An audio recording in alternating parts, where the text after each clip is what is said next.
Stillman and Company, 1025, 1063 The Game, streaming live on Twitter, Twitch, YouTube, and Facebook Live. We are live from the Spring Hill Heating and Cooling Studios at the SEC Men's Basketball Tournament here, Bridgestone Arena, inside the BetMGM Sports Lounge, Restaurant, and Bar. Again, this place, we were here when it opened.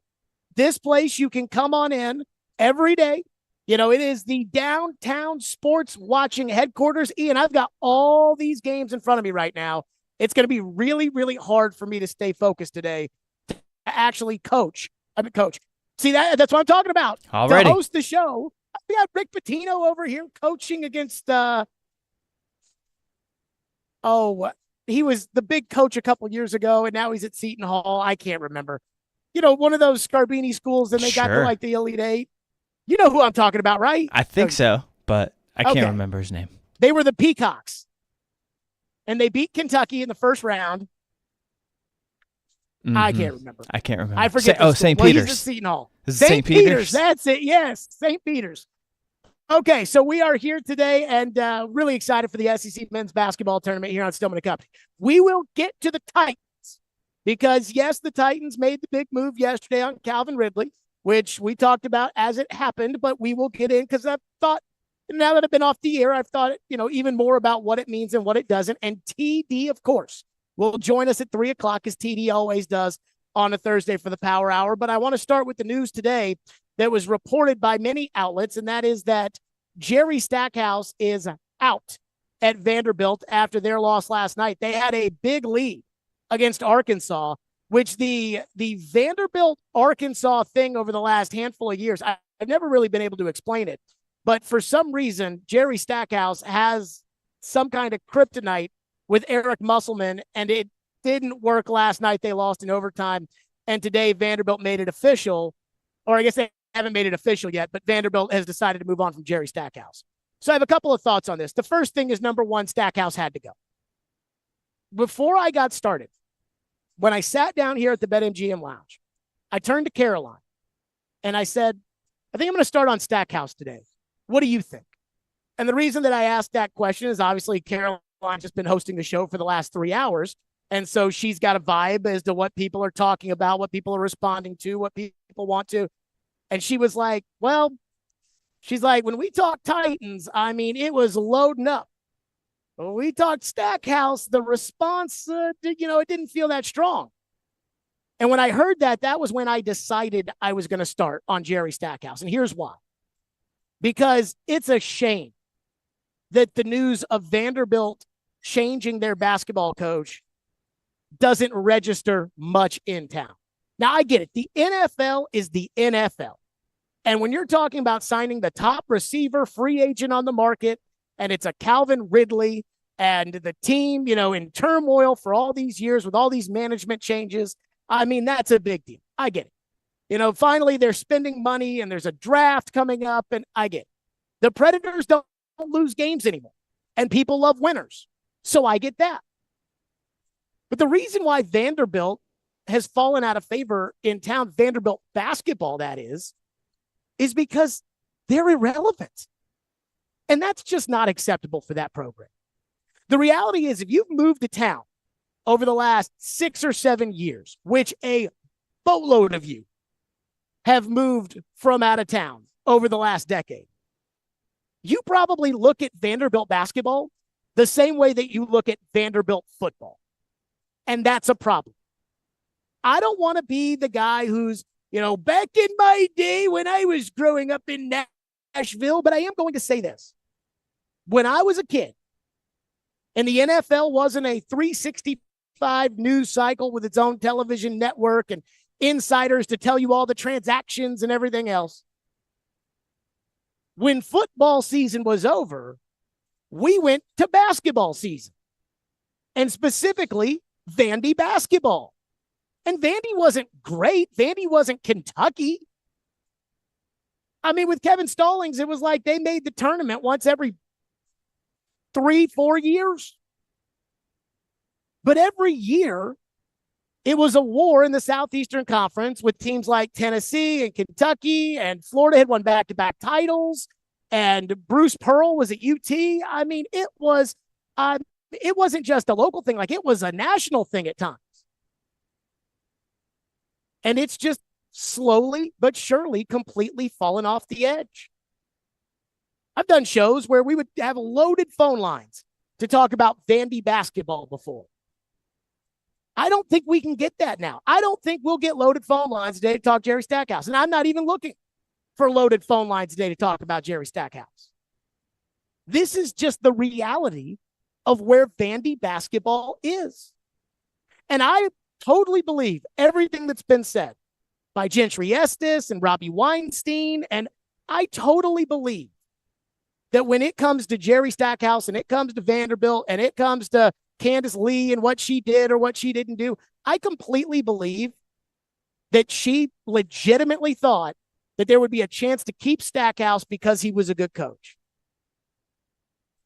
But there wasn't. There wasn't. She didn't have a choice. Empty arenas, nobody in town talking about you. It was never going to work. There was never going to be a way to bring him back. Last night after the game was over, Jerry Stackhouse had what I thought was his best press conference at Vanderbilt. He showed a lot of humility and grace. It was pretty obvious listening to it that he knew that he was on his way out. It was almost like a goodbye press conference. Oftentimes in sports, you don't get a goodbye press conference. Oftentimes in sports radio, you don't get a goodbye show. You get called into the office, your show's over at 9 a.m., you get called into the office, and they tell you, thanks, we'll see you. That's the reality of how this all works. So when Stackhouse met with the media yesterday, after the game was over, there was no talk about Jesus and Judas. There was no pushing back on narratives. It was almost like he accepted responsibility for his mistakes as the coach here at Vandy. Max Hurst said it to me earlier today. He said Stackhouse admitting that the streak was a big deal to the fans and him blowing it off was a mistake.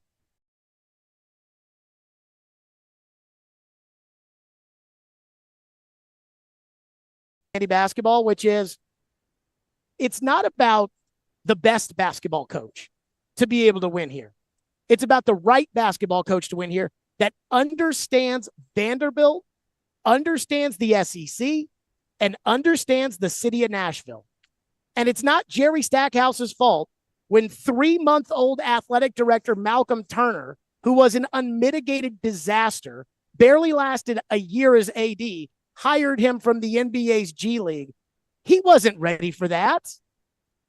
He had no college basketball experience. He wasn't ready for how college basketball is different from NBA basketball. He wasn't ready for how Vanderbilt is different than all the other schools in college basketball, and it's different than all the other schools in the SEC. And he wasn't ready for the fact that the city of Nashville was different than every other city. For instance, if you're the head coach at Mississippi State and you're good, everybody in Starkville, Mississippi cares. Everybody in Starkville, Mississippi is going to the games. Everybody wants tickets. Everybody at Vandy, you're not the most popular school in your own city. And I think over the years, Jerry Stackhouse learned some of that. But this is not a job where you can come in and on your first impression, not really understand the culture that you're getting yourself into and not be able to kiss the babies and adapt to the fans and do the things that are necessary in order to make a program that has its issues relevant in a city where, quite frankly, there's just too much to do. And so now Vandy turns the page, and they had to. Joe Rexrode says they're armed with all this NIL money. Who knows where they're getting it from?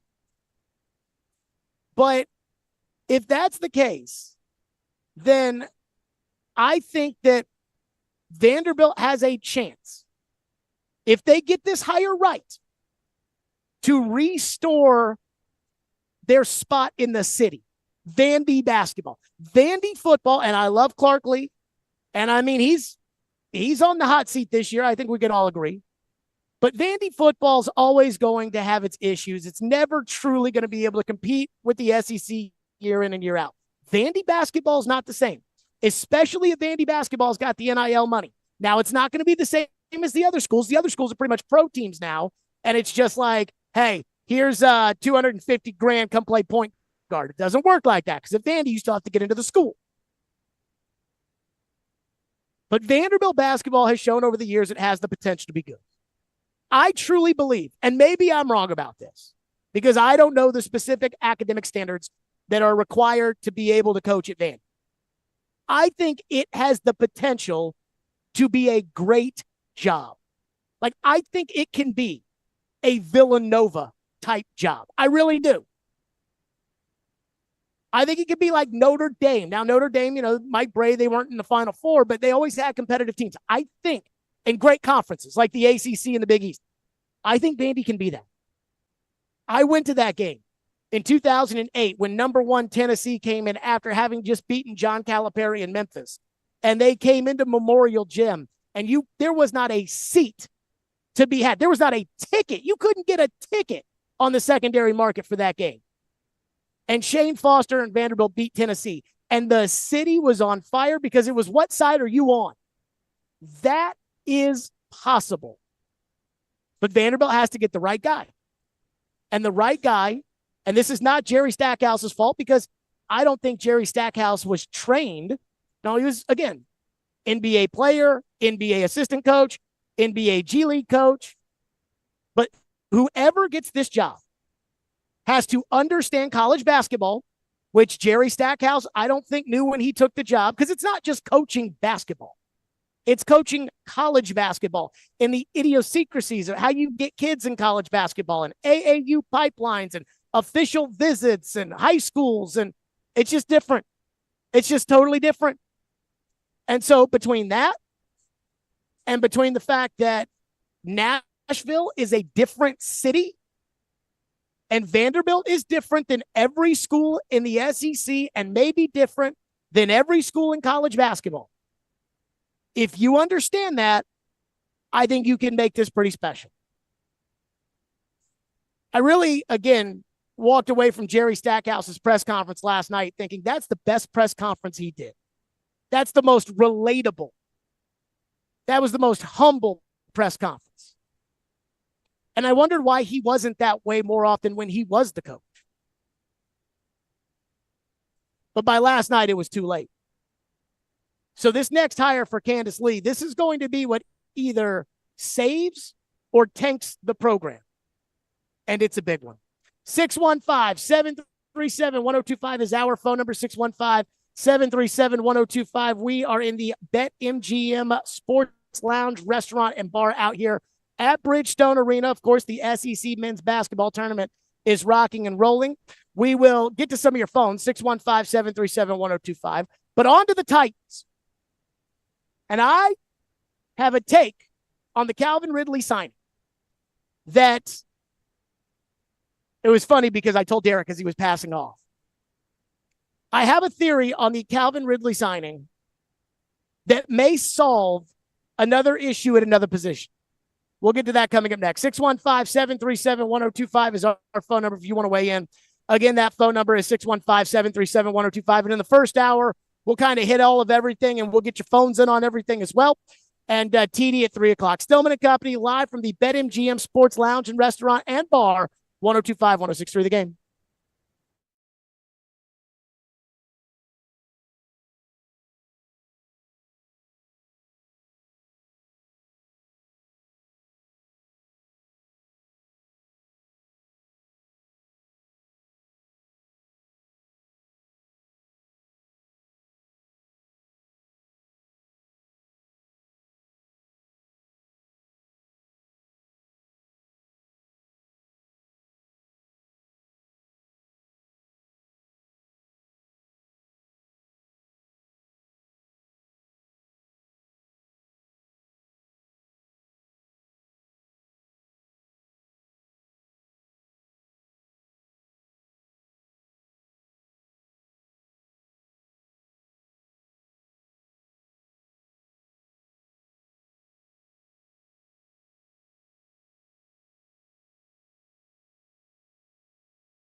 Well, I mean, what this may mean for Tréylon Burks, and I think now he has to find his space. He has to find his place within the rotation. He has to create his space in this rotation. Create it, find it, take it, whatever it is. He has to. It's no longer a given. When you are drafted in the first round as high as he was, it's a given. You are going to be in the lineup if you show anything, especially how everything happened. Trading away one guy, drafting him. You just assume that you're going into a situation where if you're not the number one, you're the number two. So there was a place created for you already. Well, Treylon's in a position now with them going to get D-Hop last year, them getting Calvin this year, signing Nick Westbrook-Akine back. We figure they may go out and get another receiver. They still got Kyle Phillips on the on the roster. He has to take a position. He has to create his own sort of lane. There you go. That was Derek earlier today talking about Tréylon Burks. And so yesterday the Titans acquired Calvin Ridley. And after they acquired Calvin Ridley, I wondered, okay, what does that do for the 38th pick where I feel like they're for sure going to go wide receiver, and now maybe I don't feel that way. And then I woke up this morning to more Titans news. Nick Westbrook-Akine returning on a 1-year deal. No details mentioned, which makes me think that it's probably one of those league minimum deals. I think Westbrook-Akine was a 1-2 guy last year. He's probably 1.3, 1.2, something like that. And when I woke up this morning, I thought to myself, they're going to trade Tréylon Burks. I think that with the addition of Calvin Ridley, the Titans, we keep wondering, okay, well, what's this mean for Burks? I've seen people that are putting it out there on Twitter. They're saying, oh, my God, think about this offense. Levis, Spears, Pollard, Hopkins, Ridley, Chig, Burks. I don't think Burks is going to be a part of this offense. And I'm going to tell you why. Because as soon as Calvin Ridley signed, that was a big domino. And all of a sudden, there were a lot of other signings around the league, including one like Jonah Williams, the not-so-good tackle from Cincinnati, turned around and signed almost immediately with Arizona. And I wonder if the Titans had irons in the fire in other spots that, hey, if it doesn't work out with Ridley and we have a lot more money to spend since we don't have that $50 million we're about to guarantee Calvin Ridley, then we'll go do X, Y, Z. And then once Ridley, they got the deal done, it was like, well, we can't do that. We can't do that. We can't do that. Diana Rossini had a report that the Titans are looking at some safety. I can't remember who it was, but it certainly wasn't Justin Simmons. And somebody asked Diana on Twitter and they said, well, what about Justin Simmons? Why are they not targeting him anymore? As she had previously reported. And she replied back with the dollar sign, AKA the money. Simmons probably wants more money than they can pay because they've given it to Ridley. Which takes me back to Burks. Brian Callahan said at the Combine that this was going to be a deep, wide receiver draft.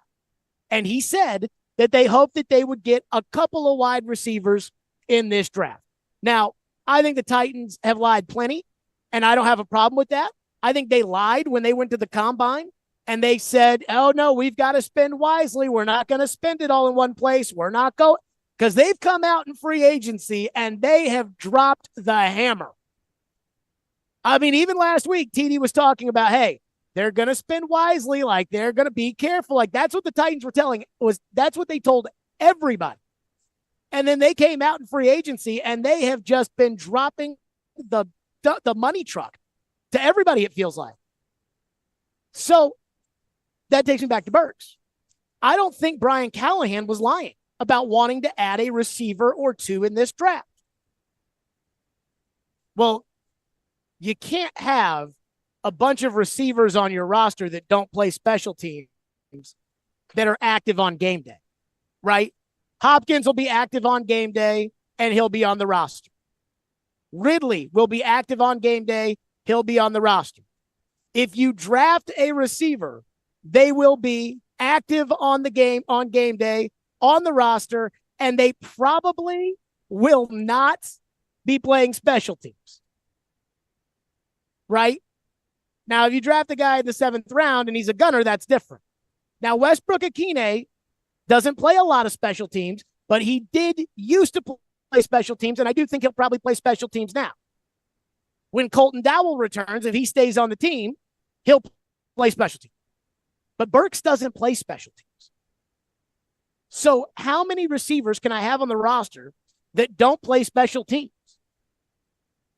And when it comes again to Burks, the question is this: where does he fit in? He's not a slot receiver. Neither is Ridley. Neither is DeAndre. They can play in the slot, but they're not slot receivers. They're not Wes Welker. So do you put that into a spot that he doesn't necessarily fit? Or do you just say, hey, we got 2 years left on Tréylon Burks' contract.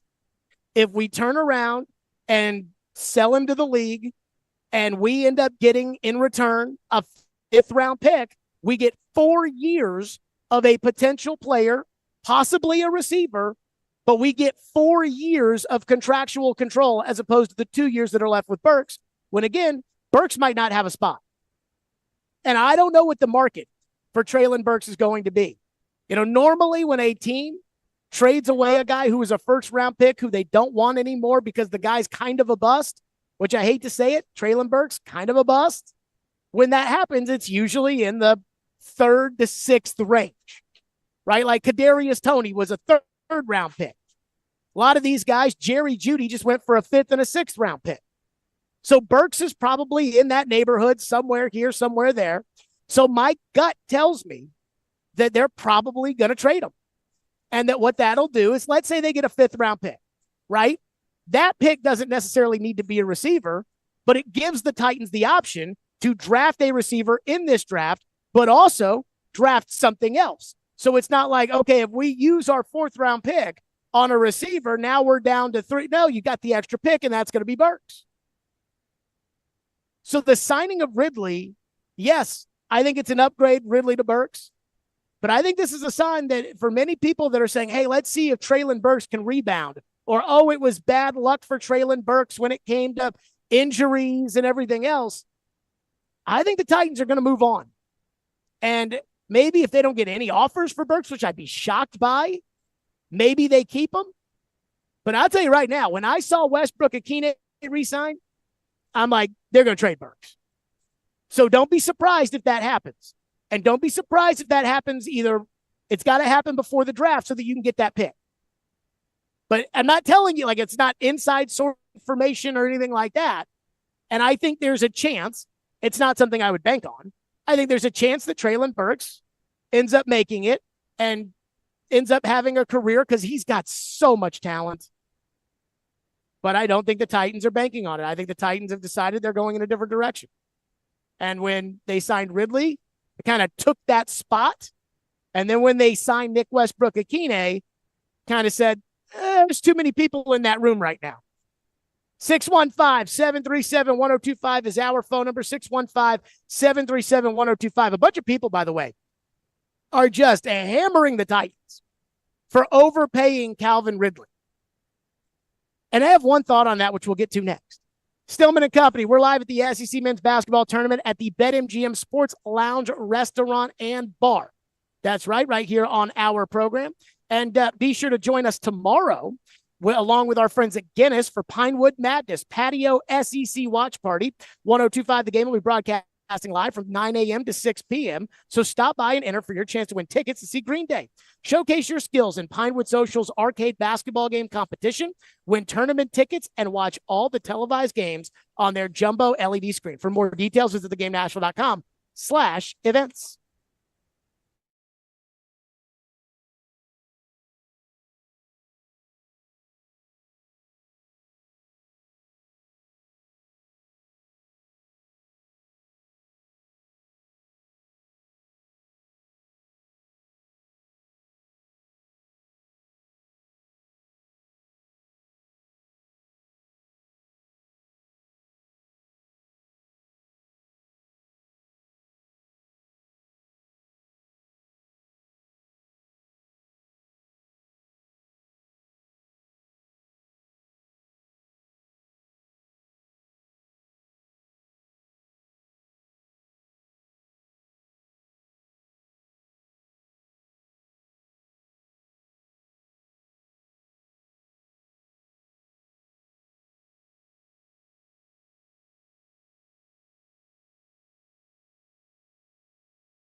So this is what I'm talking about. All due respect to Greg Bedard, who was coming in here and told us earlier that the Patriots have a very aggressive offer on the table for Calvin Ridley.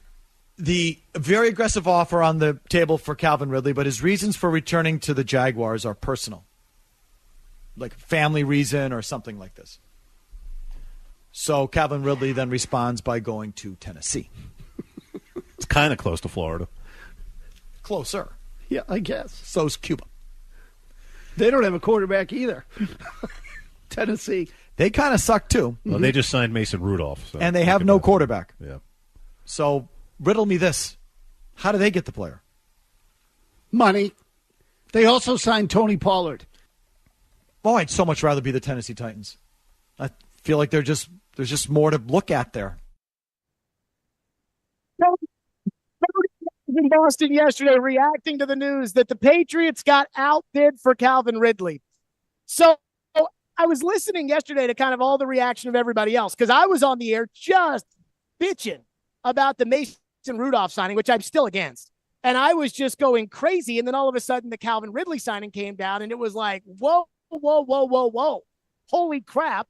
They just signed the top receiver on the market to top of the market money. And last night on social media, there was this weird discussion or defense or whatever you want to call it about the Titans. And, oh, they overpaid for Calvin Ridley. Or, oh, if they had only paid A.J. Brown the money that they paid Calvin Ridley. First off, no, duh.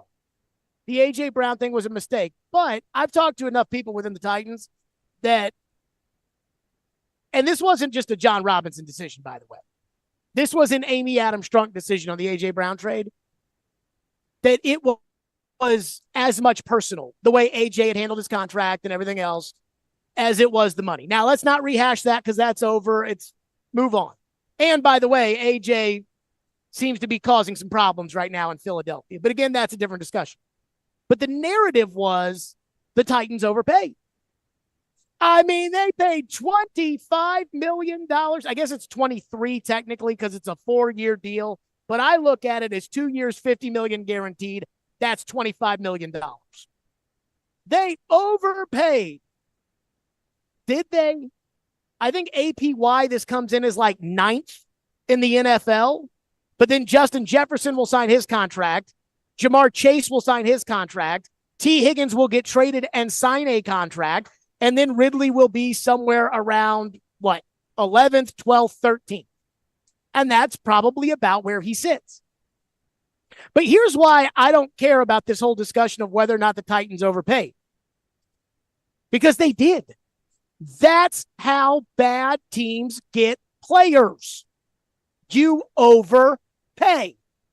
If the money is equal and you don't have Tom Brady as quarterback, you don't get the player. The only way to get the player is to pay the guy so much money that he literally cannot say, well, I like my old team. I like my old house. My wife likes it there. I like the quarterback. I like the coach. Here's so much money that this team might suck and this quarterback might be horrible and you might be miserable, but you'll have so much money that it will not matter. Here, sign it. That's how you get players in this league. How do you think the Jacksonville Jags got Christian Kirk? They paid for him. How do you think the Houston Texans went out and got Jimmy Ward last year? Do you think Jimmy Ward wanted to leave the San Francisco 49ers and go to the Houston Texans? No, they paid for him. That's how this league works. So this whole idea about, oh my God, the Titans overpaid. Of course they overpaid. This is the NFL. And nobody just wants to go to the Tennessee Titans coming off a mediocre 7-win season. So what did you think? And so this whole idea of did they overpay, did they not? Of course they overpaid. Everybody overpays. It's free agency. Everybody overpays. You don't get an award for the best value signed free agent contracts. So I don't care that they overpay. I'm glad that they overpay. I'm glad that they're willing to say, hey, We need a receiver.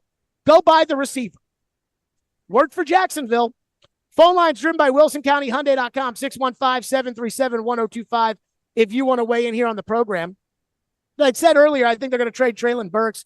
Texture says, Jared, if you're the GM and you offer Burks to Kansas City for Snead, do you think they would buy it or do you think they would need more? So we had a caller call in last week and asked me about Burks for Snead.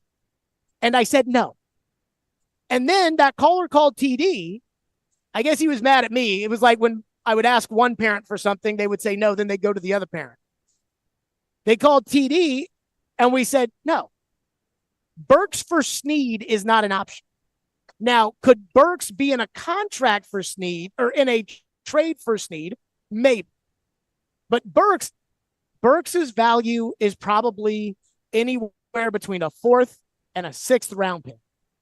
So if it's between a 4th and a 6th round pick, it's probably a 5th round pick. Okay, they're not trading Calvin Ridley they're not trading L'Jarius Sneed for a 5th round pick. My words have been all over the place today. I think it's because I'm out here at this BetMGM Sports Lounge and there's all these games and all these people walking in front of me. So I apologize for that. But they're not trading L'Jarius Sneed, in my opinion. They're not trading L'Jarius Sneed for a pick next year, and unless it's like a first, and they're not trading L'Jarius Sneed straight up for a guy you don't want. But could the guy you don't want that's got a value of a 5th round pick, could he be something maybe as part of that package? Potentially. Let's go to Michael, who's up next here on our program, 615-737-1025. Michael, go ahead. Hey, thanks for taking my call. Another argument that I saw about the whole Calvin Ridley signing yesterday, specifically from one of my buddies who's a Panthers fan, so take this with a grain of salt, but he was like, well, good teams don't build through free agency. So, what do you expect us to do? Like, we don't have very many weapons.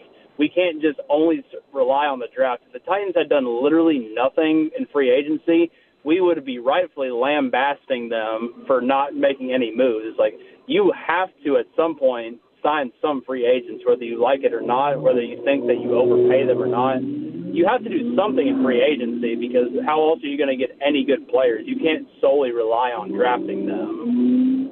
Agreed. So I agree. This idea that like free agency doesn't matter is ridiculous. Now, I will argue this. You're not going to build a Super Bowl winner based off of just signing players in free agency. That is true. Like you have to draft good players. Duh. Like, I mean, what are we talking about here? Like, we know that the draft is important. We know the draft's coming up. That's why I said today, I brought up the fact the Titans don't have a right tackle. And, people are like, but we got the draft, Jared. Right. And that's where you're getting your left tackle. You're getting your left tackle in the draft. We all know that. It's not, at this point, it's not even a secret. It's obvious. You're going to use the 7th pick, and you're going to get a tackle. And you need the tackle to be good. But I remember when the Titans were 3-13 in 2015. And the next year, they won 9 games. And the best player on that team in 2016 was DeMarco Murray, who, while it technically was a trade with the Eagles, the Titans basically signed as a free agent. So if you want to go from bad to decent, the way the Texans did, the way the Jags did, you have to sign free agents. That's the point. And here's why the bad teams in the NFL always have the most cap space. Because if you've got bad players on your team, you cut them. If you've got bad players on your team that you drafted, you don't extend them. So instead of giving all your money to guys you've already drafted, you don't have anybody to do that with, you give your money to free agents. That's one. So this idea of like, oh, you can't build your team through free agency. Is anybody talking about the Super Bowl right now? I'm not talking about the Super Bowl. I'm talking about building a team that can compete next year with Jacksonville and Houston and Indianapolis and going from there.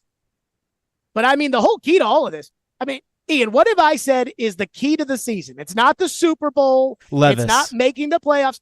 It's developing the quarterback. And if the quarterback pops and becomes a superstar, then you will be perennially a competitor inside the AFC. And if the quarterback doesn't pop, you'll win 4 games. And this time next year, we'll be talking about Shedeur Sanders and Quinn Ewers and all those other guys that they may draft to be the next quarterback of this team. More of your phone, 615-737-1025, which is our phone number, 615-737-1025, live from the SEC Men's Basketball Tournament at the BetMGM Sports Lounge, Restaurant, and Bar here at Bridgestone Arena. And I got to tell you, I know we came here when this place opened, but this place is freaking awesome. You know, they've got right in front of me. I'm kind of up in like the up above, like the kind of the party area here. And we've got 1, 2, 3, 4, 5, 6, 7, 8, 9, 10, 11, 12, 13, 14, 15, 16 TVs right in front of me. I mean, you got bars everywhere here. The food, I got the menu right in front of me. Let's see what we got here. I haven't actually eaten here before. I bet it's fabulous. Ooh, they got the Smashville burger, the double Smashville burger, the chicken wings. So they got it all here. Hey, by the way, tune in right here, 102.5, 106 through the game for updates on the SEC Men's Basketball Tournament this week, presented by ESPN Bet Sportsbook, Toyota, and Guinness.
I am convinced after talking to you that right tackle is not a need for the Titans. If we were the Titans and we were talking about this, would we look at right tackle as a need, or would we say, okay, let's go with Petit Frere or let's go with Radens and go from there?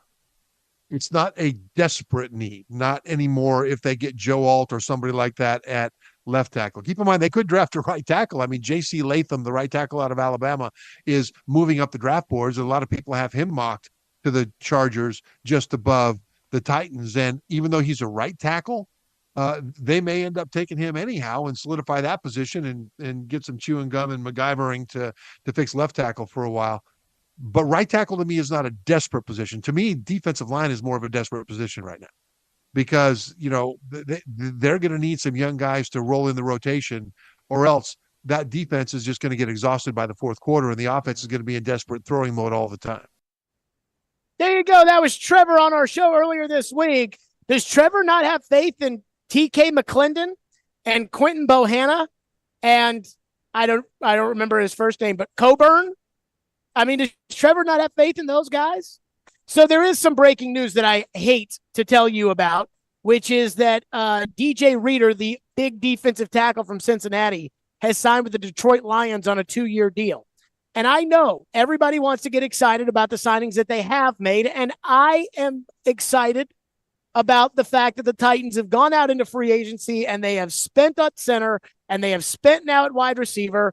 And like running back, I mean, don't necessarily think it was the biggest thing in the world to address right away, but I don't dislike Tony Pollard, and I always felt like they needed a second running back to go with Spears anyways. So I'm fine with that.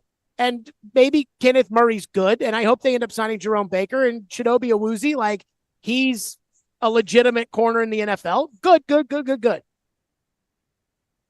But I'm worried about the defensive line because I'm not going to sit here and tell you that you can't replace Danico Autry, because you can replace Danico Autry. But you can't just replace Danico Autry with some practice squad Scarbini. You can't do that. It has to be a legitimate NFL player. In the case of Reader, he is a legitimate NFL nose tackle that they stick in there and they say, all right, big boy, you eat up 2 offensive linemen and then let Jeffrey Simmons kind of take care of the rest. You can do that with him. What I'm worried about is I'm worried that the Titans are going to try to get Chase Young to be that guy. They're bringing him in on a visit. And then when they sign Chase Young to a 1-year, $7 million contract or whatever that may be, when they end up doing that, then they're going to say like, oh, no. Chase Young's got all the talent. We think he'll fit. We've got the system. That worries me. I mean, I want a real, legitimate, big boy defensive lineman that, again, doesn't have to be a Pro Bowler, doesn't have to be an All-Pro. But Autry's a good player now. Like, you don't just replace Danico Autry with nobody. He's not impossible, but you do replace him. Like Malik Collins, who just officially got traded to the 49ers. That is the kind of guy I'm talking about that can come in here and replace him. But he's going to be a real player. Ian Rappaport says the Reader contract is a 2-year deal worth, Ian, up to $27.25 million over $9 million guaranteed. So my guess is that it's probably a 2-year, $20 million contract, and he's getting the first year guarantee. And then the rest, if he makes the Pro Bowl, if he's an All-Pro, if he's this, if he's that, then go ahead and add to it. But I'm fairly certain that's probably what we're looking at here. 615-737-1025. One texter says, Jared is a Titan fan. I am annoyed.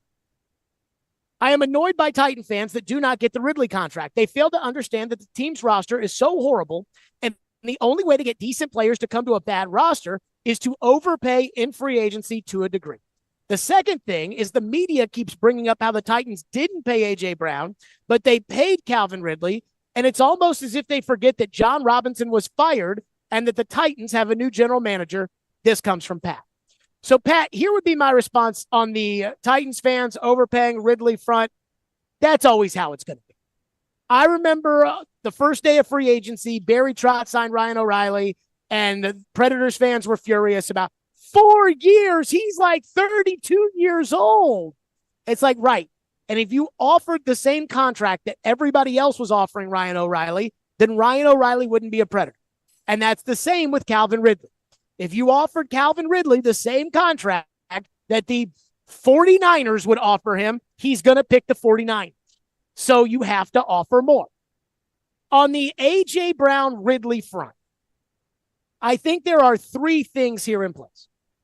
Number one, it was a mistake to not pay A.J. Brown. Number two, I think in both cases, there is actually one similarity that doesn't get talked about, and that is in both cases, the agents won. In the case of A.J. Brown, Tory Dandy, the agent, turned A.J. against the Titans in order to create leverage, which led to the deal in Philadelphia. And the Titans took the bait. He did the same thing with Deebo Samuel in San Francisco, and San Francisco didn't take the bait.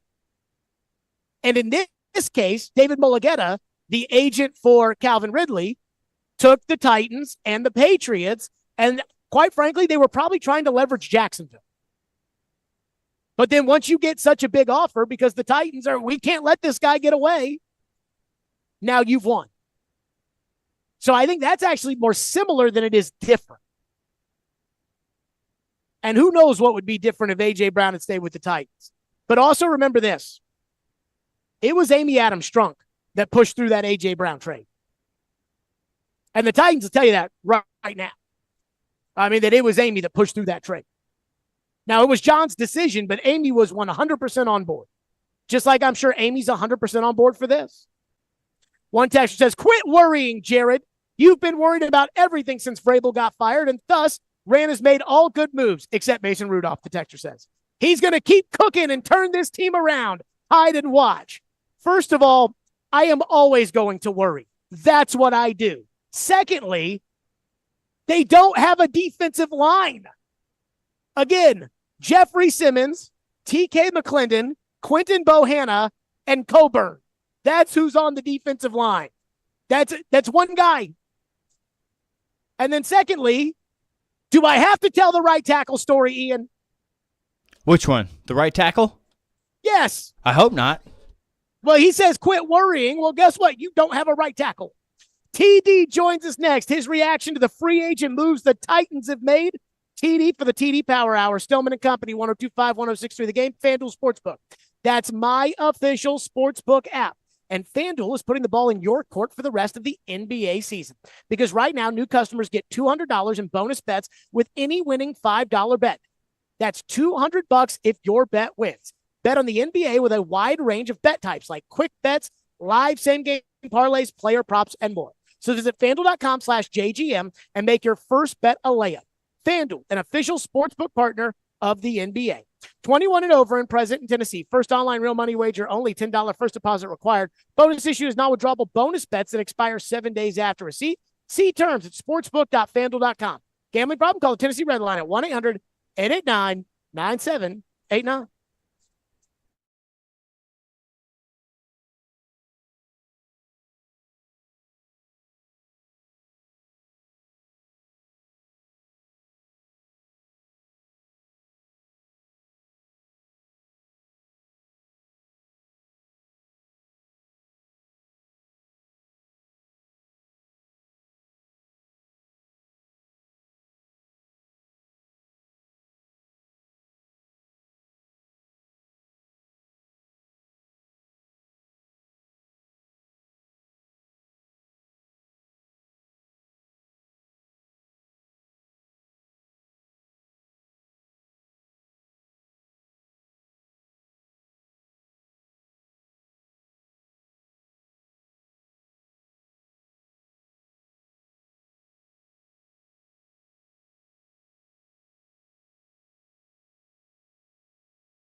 and Company, 102.5, 106.3 The Game, streaming live on Twitter, Twitch, YouTube, and Facebook live from the Spring Hill Heating and Cooling Studios inside the BetMGM Sports Lounge, Restaurant, and Bar at Bridgestone Arena for the SEC Men's Basketball Tournament. Right now, Arkansas leads South Carolina 24-23 in the second round, 7:06 to go in that game. But it is time, 3 o'clock on a Thursday. It means it's time for the TD Power Hour, where we're joined by Teron Davenport, presented by ESPN Bet Sportsbook. TD, how are you on Free Agent Thursday? Man, this is not only Free Agent Thursday. It is a beautiful day outside, man. I am great. It's a great day to be alive like every other day, and that's pretty much it. And it's a great day to be a Titan fan because as a Titan fan, they are spending money in free agency. And TD, they got you on the roller coaster. My God, do they have me on the roller coaster this week? Listen. I normally just listen to I listen to your show every day. You know that because I text you every day. Text you almost as much as my girl, but that's a different story. But no, all jokes aside, I listen every day on the radio. But yesterday I made sure and I watched. And the roller coaster, the high or the low and then the high of the Mason Rudolph to Calvin Ridley, folks. If you aren't tuned in to 102.5 The Game via YouTube or clicking on I started to say Twitter, but I guess we call it X, do so because there is a cartoon on there, and it's called Stillman and Company. I love it, man. I love it. You are hilarious, man. You know what's funny, though, is I think I was talking to Gentry Estes about this, and I promise we'll get to the free agents in a second. But I was talking to him about it, and he was talking about how somebody said to him, that Jared versus Joe, it's so contrived. And he's like, no, that is Jared and Joe. That's and how real. That is. So, TD, let's get right to the free agent signings. Your thoughts. My question to you is, which signings did you see and say, wow, that's a good signing, that's an impact signing? And which signings were you saying, I'm not sure? What did you think of? Well, I think the good signing, obviously you got Ridley, but the Lloyd Cushenberry one, that quietly is a huge, huge signing. And you look at that guard, center guard triangle and how important it is. And I know you're like, hey, they drafted a guard at 11. Look, the thing when you look at just how important it is to keep that pressure from coming on the interior, that's kryptonite to any quarterback. You ask any of them, Tom Brady, Drew Brees, you ask Aaron Rodgers, Mahomes, any of them, even ask Will Levis because he saw it a lot last year. You ask anyone, they'll tell you the thing they hate the most is seeing that pocket collapse into their face. And so getting a guy like Cushenberry, who, and even if you heard when I asked him about, the improvements and stuff that he does well, he talked about how he can anchor. And being able to just do that and just keep that pressure of coming up the middle, that's huge when it comes to finding ways to throw the football down the field, protection and stuff like that, because the last thing a quarterback wants to do is step into a throw and follow through and have his hand hit the helmet of that guard or center who's getting driven back to him. And a lot of times when you see those inaccurate throws down the field, that's why. It's not because the quarterback isn't good at throwing the ball down the field. It's because he had to change kind of his launch point or follow through because he didn't want to bang his hand. What did you make of Tony Pollard? And the reason I ask this is because $8 million is a lot of money for a running back.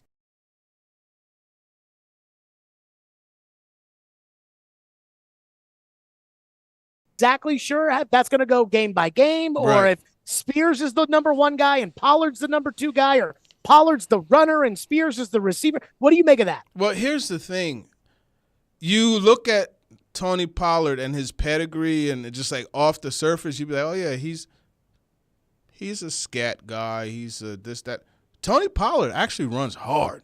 And I think so you still get that, right? And, of course, you got Julius Natron Means Business 2.0 Chestnut, for the short yardage situation. But, no, I'm going to tell you what it means, though. When you have these two, Pollard and Tajay Spears, you have the ability to just – you don't have to turn to the running backs coach and be like, hey, we got to get Tajay in the game. We're going to call this. You could unlimited options personnel-wise.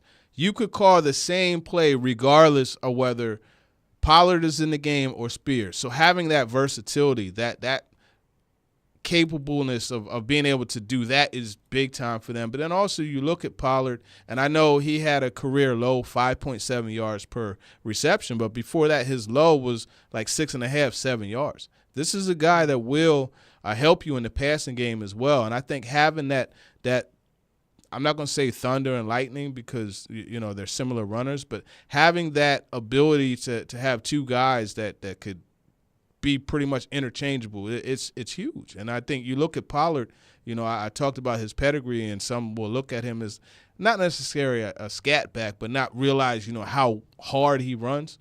Third in the NFL last year. He was behind Derrick Henry, but he had 819 yards after contact. That lets you know that typically the first guy is either going to miss or he'll run through him. Am I wrong for looking at the Chidobe Awuzie signing today and thinking I heard him in the press conference? Yeah, you gotta, Awuzie. You gotta make that. It's like Awuzie, right? Yeah, Awuzie, but the English pronounce Awuzie. Yeah. So. You got to do it that way. I will roll with what he said there. I'll just let you do it for me, I guess. But I look at this TD like the Logan Ryan signing years ago, which was the Titans had a need at corner. They went out. They paid for Logan Ryan. Logan Ryan came in. Logan Ryan was at corner. Didn't have to worry about that position because Logan Ryan had it for 3 years. That's how I feel about this team. Yeah, no, that's a good point. And I think when you look at Cheeto, as he said, to call him, when you look at him and what he brings to the table, he was asked what style of play he brings and the physicality. It's so there. Now, he's not going to turn the football over a lot, but he's always in phase. I think that's a really good thing. But you're getting a guy who is, another year removed from the knee injury. He had a back situation he was able to work through. But he said that he feels like he's full go. And I think when you have a solid pro that you could put out there, and you're like, okay, he's not going to make that mistake, right, that will lead to those explosive plays because we know the Titans gave up a lot of that in the secondary. I think that's a huge thing for Denard Wilson in that defense because now, you could more confidently blitz. And remember, that tumbles over to Kenneth Murray, who is an ultra-aggressive. Now, he's not the most aware backer, but he's an ultra-aggressive one that you could go ahead and you could blitz and you don't have to worry about issues, on the outside. So I think it kind of goes hand in hand, those two signings. So when I listen to Trevor talk about Kenneth Murray, because Pro Football Focus, and who knows how right they are or what, they say Murray stinks. But when I listen to Trevor, he basically says that Kenneth Murray needs, just to chill out. Maybe kind of the way that we look at Will Levis sometimes. Like, hey, slow down. It sounds to me with what you said, like he's not going to be the green dot guy, but he is going to be kind of a playmaking linebacker. He was a high pick. He was a good player in college, but I guess, again, Pro Football Focus says he stinks. I haven't watched him enough. What did you make of it? Yeah, so here's the thing. And look, Pro Football Focus, take it for what it is. I will tell you this, though. People in the league, they use it for the grunt work. Okay, we want to see how many times player X lined up in the slot. That's what they use it for. They don't use these grades. So understand that the grading is great. It's good for people that want to just get a quick, okay, how does he play? It's good for that. But it doesn't always give you the whole picture. And I'll use this analogy, right? If I have a brand new sports car and I drive it on a dirt road, is that sports car going to perform the way it's supposed to? I'll feel bad for you if you do that. Right. And so that's exactly what happened with Kenneth Murray over there in L.A. with the Chargers under Brandon Staley. His defense is a lot different from the way Kenneth Murray's skill set is best suited, right? He's a dude where you put him out there and you say, look, man, see that ball and go get it. That's what I want you to do. As opposed to the read and react and, zone and all that. That's not for him. So I say all that to say, yes, his grade is bad in Pro Football Focus, and that's understandable because there were some plays where you're like, what are you doing? Like, how did you run yourself out of position? I get that, but I think in the right scheme, he is an excellent weapon, and I'm curious how that's going to work out. They really, really have to pair him with another backer, and that's why I think this Jerome Baker visit today is really important. They need to get a guy like that, that's a more disciplined, a better coverage linebacker to kind of work off of each other. And I think when you look at Kenneth Murray, he matches what you believe Denard Wilson wants to do because, again, who did Denard Wilson say, a lot of his background comes from? Todd Bowles. And, man, you watch Todd Bowles and those guys play. You saw what Devin White did in that defense. You know what I mean?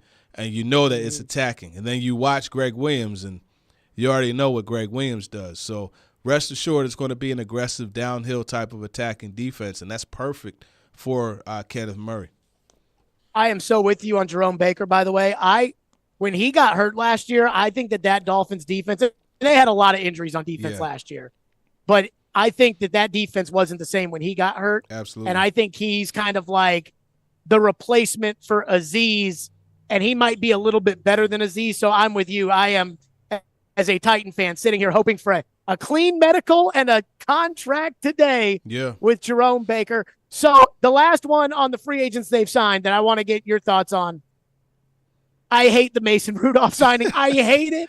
Hate it. It's you got to shift your paradigm, right? Look, if something should happen to Will Levis and Mason Rudolph has to come in, he's accustomed to doing that, right? This is a guy, and I'm not saying he's going to come in and save the day like Nick Foles did for the Eagles back in 2017. I'm not saying that, but he could come in and maintain the offense. And I think that's the big problem with Will Levis. With Malik Willis. You have to do things totally different if he comes in because it's just not there right now. You know what I mean? Mm-hmm. But you look at Mason Rudolph, and I understand what you're saying about, because on the surface it's like, Mason Rudolph, are you freaking kidding me? But if you look at it as a backup quarterback, that is not a bad option. That is, and you have to look at it from the understanding of where this franchise is. It's a 1-year deal. There's all types of game incentives. Essentially, they're paying this guy $2 million to be a backup that can go in a pinch and maintain the offense. I don't think that's a bad signing at all, to be honest with you. I really don't. I'm not with you on, the doomsday part on him.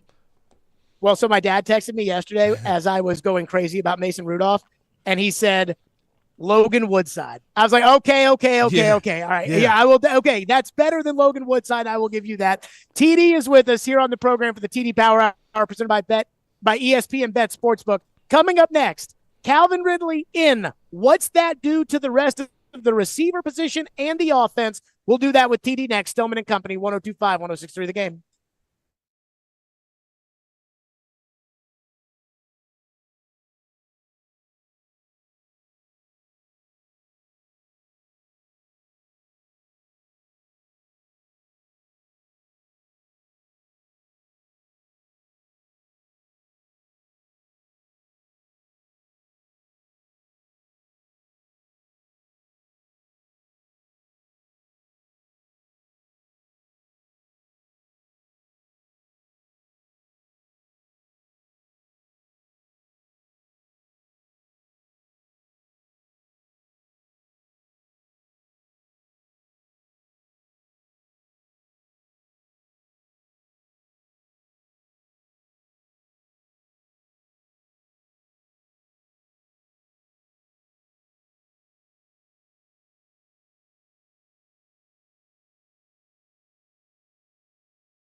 again, I think maybe the one shocking thing is just kind of where the money went for him.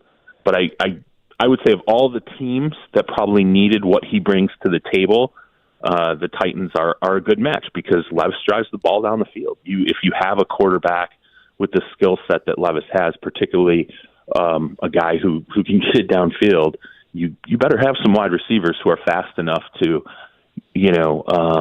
make that happen. And this guy fits. I understand what you're saying about the age, but realistically, what are we talking about with this contract? I mean, it's a 2 to 3 year deal.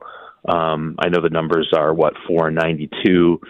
I don't consider almost any contract now really beyond 2 years, particularly with teams willing to, if there's money that goes into the third year, which is, somewhat rare, a lot of teams will eat that now if they're not happy with the player. So really it's a 2 year commitment. And where his age is at, I don't think he should be affected by it.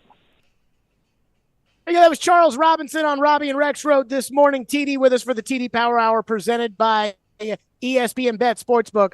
So, TD, I'll just open it up for you on the front end. Calvin Ridley, 4 years, 92. Again, it comes out to an average of 23, but at 2 years, 50 guaranteed. I kind of feel like it's more like 25 a year. Whatever. They get the top receiver on the market. What do you make about his fit and where he will fit into the offense and what that means for the rest of the receivers? Well, you're starting to see something that is going to be what I think is a running theme for this offense, and that's being interchangeable, right? So you look at DeAndre Hopkins. He's a guy that you could line up on the outside, X or Z. He can line up in the slot and do damage there. Tréylon Burks has lined up at all three positions. Calvin Ridley has done so as well. However, Charles Robinson very wisely pointed to something, and that's Will Levis's penchant for wanting to throw the ball down the field. Now, if you look statistically, Levis averaged 10.4 yards per attempt. What does that tell you? He does want to push it down the field. And then you pair that with another stat, which is Calvin Ridley had 768 yards receiving on the outside, on the perimeter. They need that perimeter threat to go down the field and be a guy that could pick up yards that way. Heck, what did Brian Callahan say? Having a good quarterback, right? After he talked about the passing game, the teams that are able to pass the ball, they're usually the ones that win. And he said usually that happens when you have a good young quarterback, but you have receivers that can win on the outside. This Tennessee Titans team last year is 1,666 yards on the outside. As a team, Calvin Ridley has 768. You talk about a match, but then he could bump inside. So now, let's say you're going against a team that has a really good corner that isn't as good in the slot as he is on the outside, right? Now you could move Ridley to the slot and have Hopkins on the outside, or vice versa. You could create matchups, and it's all interchangeable. And guess what else it ties back into, Jared? We talked about Lloyd Cushenberry and how important it was to get that center, to secure that guard-center, guard triangle. That's done to allow you to push the ball down the field. Didi, what do you make of how good of a player Ridley is? I don't care about the overpaid thing. It's not my money. But I do wonder how good Ridley is given the fact that last year he did have 7 drops, but he was coming after having not really played for 2 years in the NFL. So when you think about him in kind of the pantheon of wide receivers in the NFL, we know he's not Higgins. We know he's not Chase. We know he's not like Justin Jefferson or AJ or one of those guys. But where do you kind of see? Yeah, I think he's right there in that, top 15 to 20 range of receivers in the league. I think if this passing game goes the way I think it could go, he could elevate himself even higher. And here's my thing with Ridley. The thing that I always loved about him going back to his days at Alabama is the route running. And he's a very crisp route runner. I know last year, because a lot of the analytic folks will say, oh, well, he didn't create any separation. And that is true. But if you look at the percentage, it was in the 50s. The year before, his last year of playing football, before the suspension, he was in the 70s. So that's a pretty big difference. I would imagine he's going to elevate back into that 60 to 70% range as far as like separation is concerned. And you look at some of the routes that you look at go back. You remember the Titans games? I mean, good gracious, he ran that crossing route, that deep crosser, and Trevor Lawrence just put that ball up there, and he ran up and he got it for the score. So I think this guy that you're getting, it's just like anything. It's kind of like riding a bike, right? Like whereas you never like really forget how to do it, but as you do it more, it gets better for you. And I think that's the situation here. Now, I'm not saying, like, don't get it twisted. Like, I'm not saying he's going to go out there and get 1,200 or even 1,300 yards receiving. I'm not saying he's going to do that. But I think for what this Titans team needs, and that's a productive receiver, a threat, like right now with this group that they have, I dare you to stack the box. You better not. Because if you got one-on-one against Ridley and Hop, like, no, you can't do that. You know what I mean? So that's going to open a lot of things up. What did you think of the re-signing of Nick Westbrook-Akine? It's like it doesn't matter who the coach is. It doesn't matter who the GM is. It may not even matter who the owner is. Nick Westbrook-Akine will find his way back to the Tennessee Titans. Hey, man, here's the deal. If the apocalypse comes, I'm hanging on to Nick Westbrook-Akine because he knows how to survive. You know what I mean? Like me and NWI, like we riding. You know what I mean? Because you can't push him away. He always finds a way to come back. And I think if you look, so I looked it up. He played just short of 70% of the snaps last year, right? 68%. The year before he was in the 70s. The year before that he was at like 59%. Anytime, and look how many times, okay, Julio Jones, traded for him, he's going to start. Well, Westbrook-Akine had a good amount of starts himself. You look at last year, hey, there's going to be Burks and there's going to be Hopkins. And I know Burks with injury, but even once Burks came back, Westbrook-Akine was getting the starts.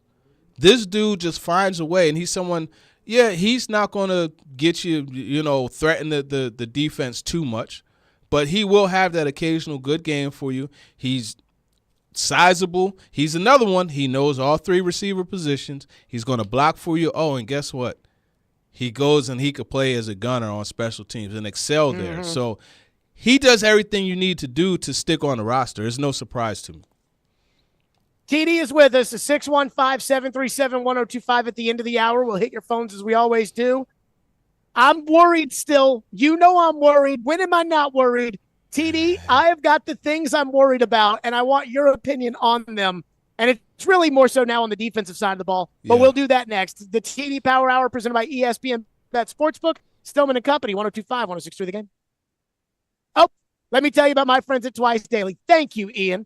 I absolutely love Twice Daily, and I love the fact that Twice Daily has all of your cravings. That's right. So say you're hungry, you don't know what you want, you're like, oh my God, what am I? Go to Twice Daily and go to their made-to-order kiosk. Or do like me, download the Twice Daily app, and you can order ahead, and they can make it for you right as soon as you put that order in. Try their new wraps, Italian, ham and cheddar, turkey and Swiss, and Nashville hot chicken. And they are made to order with your favorite toppings. You can also download that app to order ahead and get their snacks like chicken fingers, tater rounds, and the pretzels, salted, garlic parmesan, cinnamon sugar, you name it. They got it. They're awesome. Twice Daily. If you're looking for convenience, Twice Daily has you covered. Twice Daily, fresh all day.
I am convinced after talking to you that right tackle is not a need for the Titans. If we were the Titans and we were talking about this, would we look at right tackle as a need, or would we say, okay, let's go with Petit Frere or let's go with Radens and go from there? It's not a desperate need, not anymore if they get Joe Alt or somebody like that at left tackle. Keep in mind, they could draft a right tackle. I mean, J.C. Latham, the right tackle out of Alabama, is moving up the draft boards. A lot of people have him mocked to the Chargers just above the Titans. And even though he's a right tackle, they may end up taking him anyhow and solidify that position and get some chewing gum and MacGyvering to fix left tackle for a while. But right tackle to me is not a desperate position. To me, defensive line is more of a desperate position right now because, you know, they're going to need some young guys to roll in the rotation, or else that defense is just going to get exhausted by the fourth quarter and the offense is going to be in desperate throwing mode all the time. That was Trevor on the show. TD got me worried about the defensive line hearing him say that because outside of Simmons, he's not wrong. Yeah. And so the Titans have spent a fortune in free agency, but they still got holes. Defensive line, inside linebacker, corner, safety. So, TD, how worried – well, I shouldn't say how worried should I be because I know how worried I am. I'm worried about defense. How confident are you that the Titans are going to plug some of these holes, even with all the money they've already spent? Yeah, that is a big problem, the D tackle spot, and that's something that I was actually responding. Eric Armstead, I saw that he signed – Tim Settle is a guy that they could get. Now, he's not someone that's going to truly move the needle, but I think – Buffalo? Yeah, Tim Settle from Buffalo. I remember him coming out of Virginia Tech. I loved his game. I don't know what happened in Washington, and then he bounced around a bit, whatever. But, you know, he's somebody. But yesterday a guy was mentioned, and you kind of forgot about him. And I remember I texted you, and I talked about – him in January and December, and that's T'Vondre Sweat. They may have to go to the draft and get themselves a D tackle, and you know that's fine if you got to draft a D tackle. Sweat is somebody, especially like if they could come off that the number 7 overall pick and get somebody, you know, get an additional pick, you know, in the second round. He's a guy that would be ideal for them in that second. So there's options there. They're going to have to turn to the draft because you look at, you know, what's left. Yeah, it's not too sexy, man. It's definitely not too sexy. When you look at these D tackles that are left, you got either guys who have kind of just plugged along and struggled a bit, or you got, you know, older guys. You know, you look at like a Jordan Phillips. You look at, you know, some of these guys, Montravius Adams. You know, he's 28. Yeah, you're going to have to go to the draft to get it, to be honest with you. Now, we talked about Jerome Baker and how he's going to take a visit. Do they still have the money for a Jerome Baker, TD? Oh, they'll find a way. They'll find a way. What do you always say? The cap isn't real, right? So well, but Amy's cap. No, I know. Yeah. and you know what? I got to give her credit, TD, because I did challenge them when I looked at how much money they were slated to spend and Rand went at the combine, and I think that Rand was more, you know, saying it than he was meaning it when he was like, hey, we're not going to spend all our money right away. We're going to be very patient. And in hindsight, that was really, we're going to spend the money. We're just not going to tell everybody that we're going to do it. Yeah. But I do wonder, though, like how much left they have because Cushenberry was top of the market. Awuzie wasn't top of the market, but that was a lot of money. Pollard was some real change. Obviously, Ridley was a bunch of money. Murray was some money. Nick Folk was some money. Like, that's a lot of money. Yeah. I mean, coming in, they were, third, I think it was, in the league in money to spend, right? So, Look, I don't know where these numbers are coming in as far as what it's going to be for this year. So I can't tell you how much money they have. That's something that's still to be determined. But rest assured, Baker, I'll put it this way. I'll be surprised if they don't sign Baker. I'll be very surprised. And that's because, you know, losing as Alshire, you kind of have to make up for the loss of him by bringing in two guys, right? Because Azeez was your true 3-down linebacker. You know what I mean? Mm-hmm. Whereas you could put him, and I know you're not as high on him as others are, and that's fine. But the fact of the matter is, like, when they go to dime, like, he's on the field.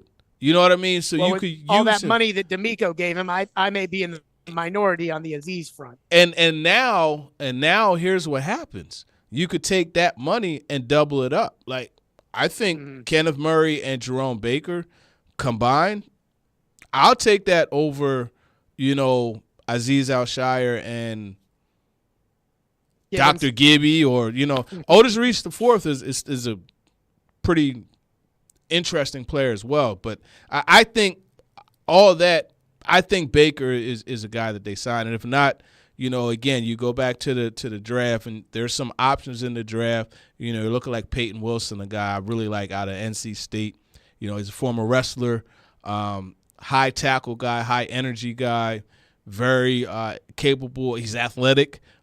He's a captain type of, player. He's one of those gold star helmet guys, you know what I mean, where you bring him in and you know that he's going to work and earn a position, and he could come here and start, if they don't sign a Jerome Baker. But to me, I think, Jerome Baker is a guy that will be ideal to sign to a 2 to 3 year deal, and you just figure it out to get that number right and combine it with Kenneth Murray and make it happen that way. TD, is the right guard on the roster? Is the right tackle on the roster right now? Good question. I really enjoyed your conversation with Trevor Maddich when he talked about the possibility of Dylan Radins playing that position. He did also mention Latham, who is a guy I don't know about at 7, but if you could move back slightly, that's someone to look at and put him at right tackle. So I'll say this, though, and, a good guy to get to talk about this would be Ramon Foster. Left tackles don't always have to be, and even right tackles, like they don't always have to be a first or second round pick or a high price free agent. You have guys who have come in. You look at when he was in Pittsburgh, Alejandro Villanueva. I mean, this dude was a tryout player in Philadelphia, and then he ended up in Pittsburgh, and he was a starting left tackle for quite some time. That Steelers line was pretty good. So you could find Jason Peters. I mean, he was a tight end, you know what I mean, converting to offensive line, coming out of Arkansas and everything. And we know Jason Peters is a Hall of Fame caliber player. So I say all that to say, even though they may not go Joe Alt, because I think he goes to the Chargers, to be honest with you. Even though they may not go offensive line in that first round, second round, fourth round, like you could still get a guy that could come in and play. And I know you're pretty big on, hey, if a guy could come in and be your starter at left tackle or right tackle, they're going to be drafted in the first 2 rounds. But that's not always true. You know what I mean? And then you still have Petit Ferrer, who I think if you could – so Petit Ferrer, I hate to compare people to animals, but if you think of like that dog, right, that you want to make him mean, you know what I mean? If you could find a way to make him mean and more aggressive, I think he would be a good option too at right tackle or even left. I've never heard somebody say that before. I hate to compare people to animals. I really hate to, like, we try to stay away from doing it. That's why you typically don't hear me say like a guy's a beast, or you don't hear me say a running back's a horse or stuff like that, because I don't like to do that. But I mean, that was the best way I could think to explain it. You know what I'm saying? No, I hear you. All right, questions for TD, 615-737-1025. We'll hit those next. Stillman and Company, 1025. What is this through the game?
Stillman and Company live from the BetMGM Sports Lounge, Restaurant, and Bar at Bridgestone Arena for the SEC Tournament. TD Power Hour presented by ESPN Bet Sportsbook. TD, unless you have a thought, let's get to the phones. Real quick thought. I wonder if Tierra Tart is a guy that they would bring back. I just wonder. As in the bad blood was with Vrabel and not Rand? I wonder if he's a guy they would bring back. I don't know. Paul Kaharski reported that all of the teammates lost respect for Tart, even though it was Vrabel that might have been the one putting that out there. Who knows? But let's go to the phones. Phone lines are driven by WilsonCountyHyundai.com. Kyle is up next here on the TD Power Hour. He's been waiting very patiently. Kyle, go ahead. TD, how you doing, man? My guy, what's going on, man? Hey, so I was listening to Talking with TD last night, and you were talking about Kenneth Murray, and he reminded you of someone I thought just the same, Rashad Evans, baby. Yeah, sharing brain. Look what happened after he left and went to another team, get a fresh start. He had the best career of his best season of his career with Dean Pease down there. I got a feeling that Wilson can get him back in shape and make a better player out of him. So that's just that on him. Roman Wilson, man, I can't stop thinking about him, man. I just can't. You met him at the Senior Bowl. Is he a dog? Kyle, absolutely. Yeah. I tell you a quick story on Roman Wilson, right? So that the Thursday practice. No, it was the Wednesday practice. Excuse me. They gathered everybody together, right? And Quinyon Mitchell, and this is the Toledo corner, who a lot of people, including myself, believe is the top corner in the draft. Oh yeah. They said, Quinyon, come out here. All right, I want you to call somebody out. Who you gonna go one-on-one with, right? Without hesitation, he said, Roman Wilson. Rome looked at me. He tapped me on my wrist. He was like, watch this. He went out there and proceeded to route Quinyon Mitchell up, catch the ball with one hand, land in bounds, and that's how they ended practice. He is a dog. Yes, absolutely. And that's a guy, you talk about a vertical threat. He was hidden a lot in that run-first offense that they had at Michigan.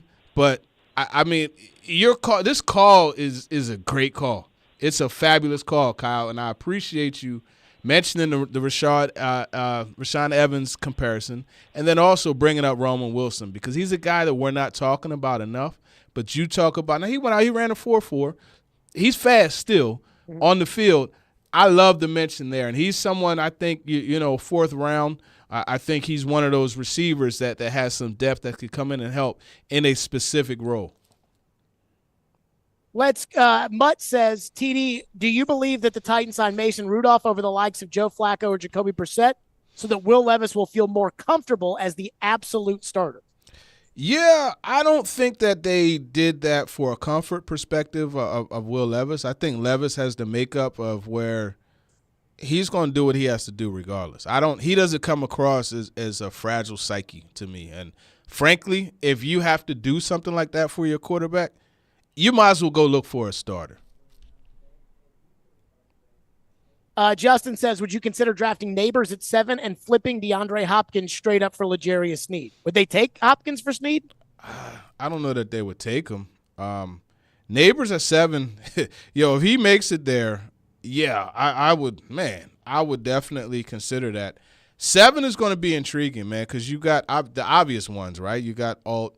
Fashanu is a guy that they're going to consider. But what if Brock Bowers is there? What do you do? You know what I mean? What if he's there at 7? TD, does the hand size worry you about Fashanu? Who was it? I forget who it was that posted it, but they said that they've only seen one lineman with a smaller hand size. I mean, with a hand size like under 9. I don't remember who it was, but it's – you know what concerns me about Fashanu is just – and again, this is like a quick snap interaction. he just didn't come across as like he came across like in that category with Nicholas Petit-Ferrer, like that non-aggressive type of cat, you know. And again, this is a 10-minute interaction with a bunch of other reporters. You know what I mean? So take it for what it's worth, which isn't much. But it just he didn't come across. So I'm not in on the fashion side of things. Adam in Portland has been waiting patiently and is up next here on the TD Power Hour. Adam, go ahead. Hey, TD. So here's my thing, and this is kind of a knock to Jared too, but I haven't had a chance to get to him on it. But like everybody tripping, saying that you have to take a tackle. We're not allocating funds correctly. And so I'm sitting here going, you have all this money, but you also have like 20 needs, so I'm not one of those that's tripping. And I don't think you necessarily have to take a tackle. So here's my question.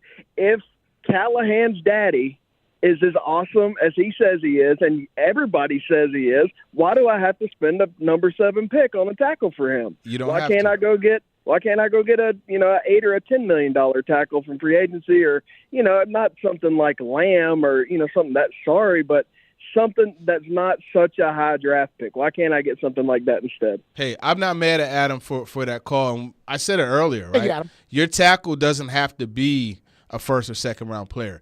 But see, the thing when you have a Bill Callahan, who did you hear Lloyd Cushenberry? He said that obviously money, but a part of it also why he came was because of Bill Callahan. Now, here's the thing, though. It's the gift and the curse. And Jared, we talked about this before, whereas having a guy like Bill Callahan that's so good at what he does can cloud like you. Okay, well, I don't have to get this really good guy because I know he could polish him up and turn this piece of coal into a diamond. You know what I mean? And it reminds me of when I got 4 daughters. And I remember, when my daughters were young, I used to take them to the beauty salon, and I would always see this sign on the wall, and it said, "I'm a beautician, not a magician." Bill Callahan is an offensive line coach, not a magician. And just because he's a really good one doesn't mean that you could just throw anybody to him. I think you still want to look at bringing in talent, but you don't always have to get that high-end talent. But if it's there, like if Joe Alt is there, you absolutely have to consider him because of how much of a plug-and-play player he is. Well, when Bill Callahan got to the Browns, they signed Jack Conklin and they drafted Jedrick Wills. It wasn't like they said, oh, well, Bill Callahan will take bad tackles and turn them into players. Yeah. And I think the other thing, too, is I think that where Bill Callahan will really, shine through will be next season. Like after a whole year of repping these guys every day, that we'll see guys develop from year 1 to year 2 under Bill Callahan. But I don't think that like Bill Callahan can take guys that aren't good and can make them into good players with the practice restrictions that they have nowadays. And I think it really affects the offensive line. And TD, I believe the practice restrictions across the league based off the latest CBA, because they always reduce practice and they always reduce training camps. I think that's why all these quarterbacks got hurt last year, is because the offensive line just doesn't develop enough because they don't practice as much anymore. Yeah, no, that's a great point. And when you say they don't practice as much anymore, they don't bang as much anymore, And there's only so much that could be simulated as far as the actual collisions and, handling that in a game. So you're right. TD, great stuff this week. Very, very insightful. Of course, talking with TD is out. But tell us about ESPN Bet Sportsbook. Yeah, no doubt about it, man. ESPN Sports Bet Sportsbook. That is ESPN's official sportsbook, and if you download that, you get $100 in bonus bets, and that is an option where you could get all of your special props, whether you like cross-sport bets, you like parlays, you like teasers, you like any of the props like that. You download ESPN Bet today. What a play. There it is right there. For any special terms and conditions, make sure you see the app for details. TD, great stuff. Appreciate you as always. All right, for sure. Coming up next, there was something I was very, very, very nervous about entering free agency. And I am not nervous about it anymore. In fact, I owe somebody not an apology, but I do need to give them credit. We'll do that next. Stillman and Company, 102.5, 106 for the game.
Stillman and Company, 102.5, 106.3 The Game, streaming live on Twitter, Twitch, YouTube, and Facebook live from the Spring Hill Heating and Cooling Studios. Today, we are at the BetMGM Sports Lounge, Restaurant, and Bar here at Bridgestone Arena at the SEC Men's Basketball Tournament. You heard in Ian's update, Jerry Stackhouse and Vanderbilt.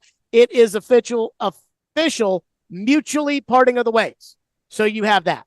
Now, I do not feel like I owe Amy Adams Strunk an apology because I never condemned them for not spending money. But I did say, going into this free agency, when all the talk was about cap space, and cap space, that they owed it to the fans to step up to the plate and to spend money. We factored it out in order to get to the kind of money that they had spent previously going in to free agency. They needed to spend about $100 million, somewhere along those lines. And then Rand Carthon went to the combine and he said, can't spend it all at one time. We have to be careful for who may be available in June and July.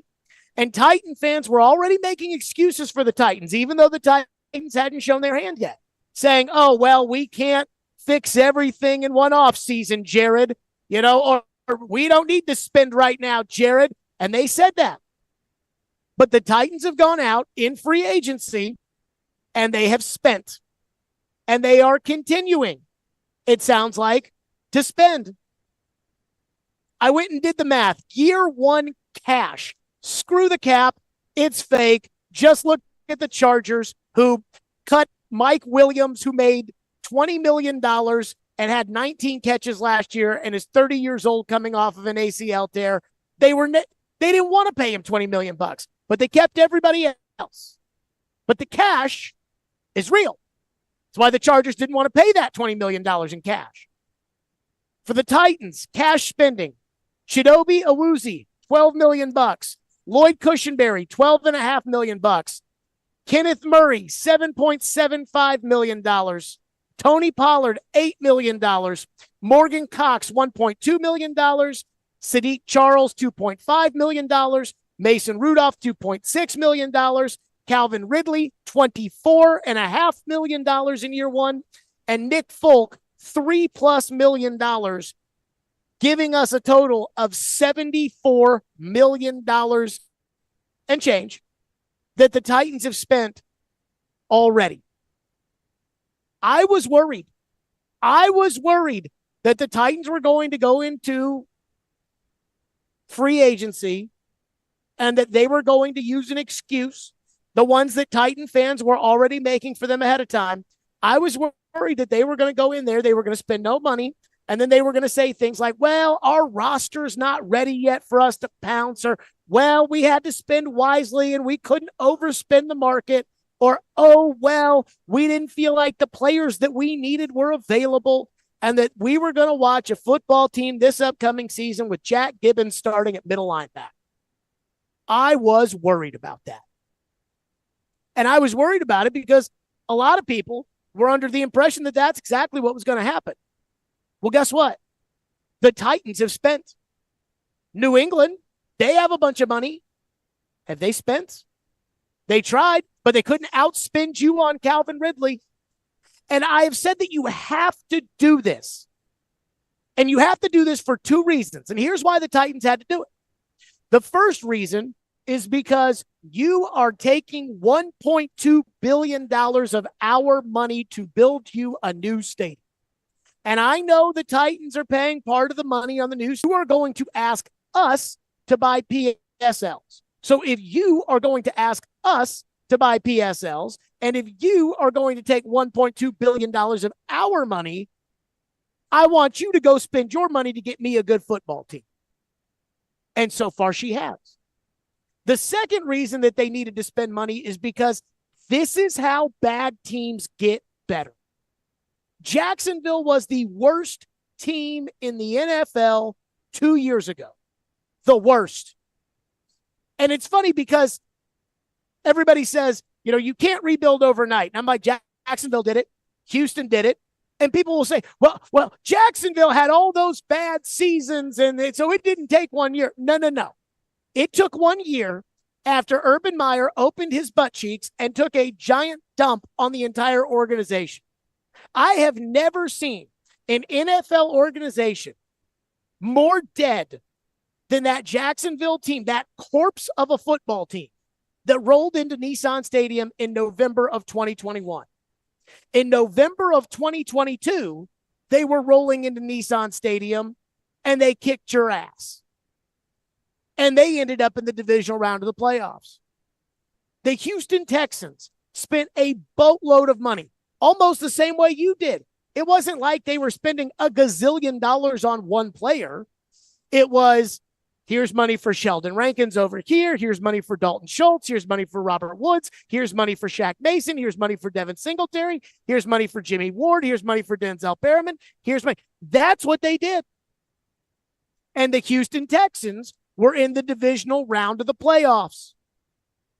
This is how you get better. This is how we see what the Titans have in their quarterback. Now, I'm nervous because of what they don't have on the offensive line and defense, and I'm nervous. But as far as going into free agency, I was incredibly nervous that the Titans ownership was not going to spend the money. Because even though I pushed back against the narrative that Titans ownership was cheap when they traded away A.J. Brown, it's not like I didn't hear that narrative. It isn't like I didn't see last offseason when the Titans told everybody at the Combine they didn't have any money, and the Titans spent their money on Aaron Brewer and Andre Dillard. I mean, it wasn't like I didn't notice that and think, man, like maybe the Titans are kind of cheap. And then when everybody was telling me, oh, no, they're not going to go out there and just throw cash out there in free agency, I was like, hold on. We don't need to make excuses for why the Titans shouldn't spend money. And I have to give them credit because the Titans don't need excuses today for why they're not spending money in free agency, because they are spending money in free agency. So as much as people like to talk about how the Titans are cheap, and as much as people like to throw Amy under the bus, and as much as I gave them the Tony Soprano, with all due respect, it's time to open it up. It's time for the money. I got to give them credit. So far, they've done it. So far, they have spent real cash. And yesterday, as a fan, that was a big addition on the Calvin Ridley front. I don't care how much money they paid Calvin Ridley. I am certainly not going to be somebody who says, oh my God, they paid him so much money. I'm not going to do that because, again, I think the cap's fake. And because on top of it, that's the only way you get Calvin Ridley is if you do that. So it's either Calvin Ridley or you can save some money and pay Hollywood Brown, who sucks. And that's your choice. So I'll go with Calvin Ridley. But when they did that, I was impressed because I'm like, they outbid other teams in order to get Calvin Ridley. So if you're somebody who's been throwing Amy under the bus, you should apologize. I haven't been throwing her under the bus, but I did challenge her. And I will commend her. And I will commend the ownership for putting the cash into the team so that we can watch a football team this year that plans to compete and that has a chance on Sunday. You won 7 ball games last year with the worst offensive line I've ever seen. If these free agents pop, you should win more than 7.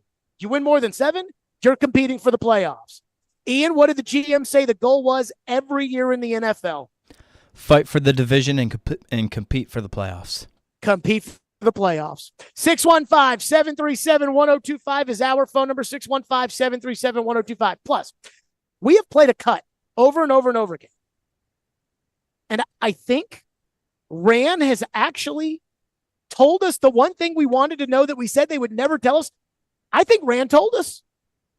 We'll do that next. Stillman and Company, live from Bridgestone Arena. Again, the SEC men's basketball tournament, live from the BetMGM Sports Lounge, Restaurant, and Bar. It's on the second level, kind of that suite level here at Bridgestone Arena.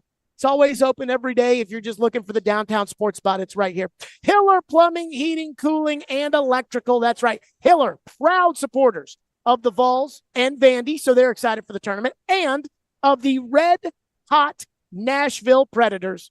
And at Hiller, wants to make you as lucky as the Predators are right now, because this month is Happy's Golden Ticket Sweepstakes at Hiller. Enter to win at HillerGoldenTicket.com.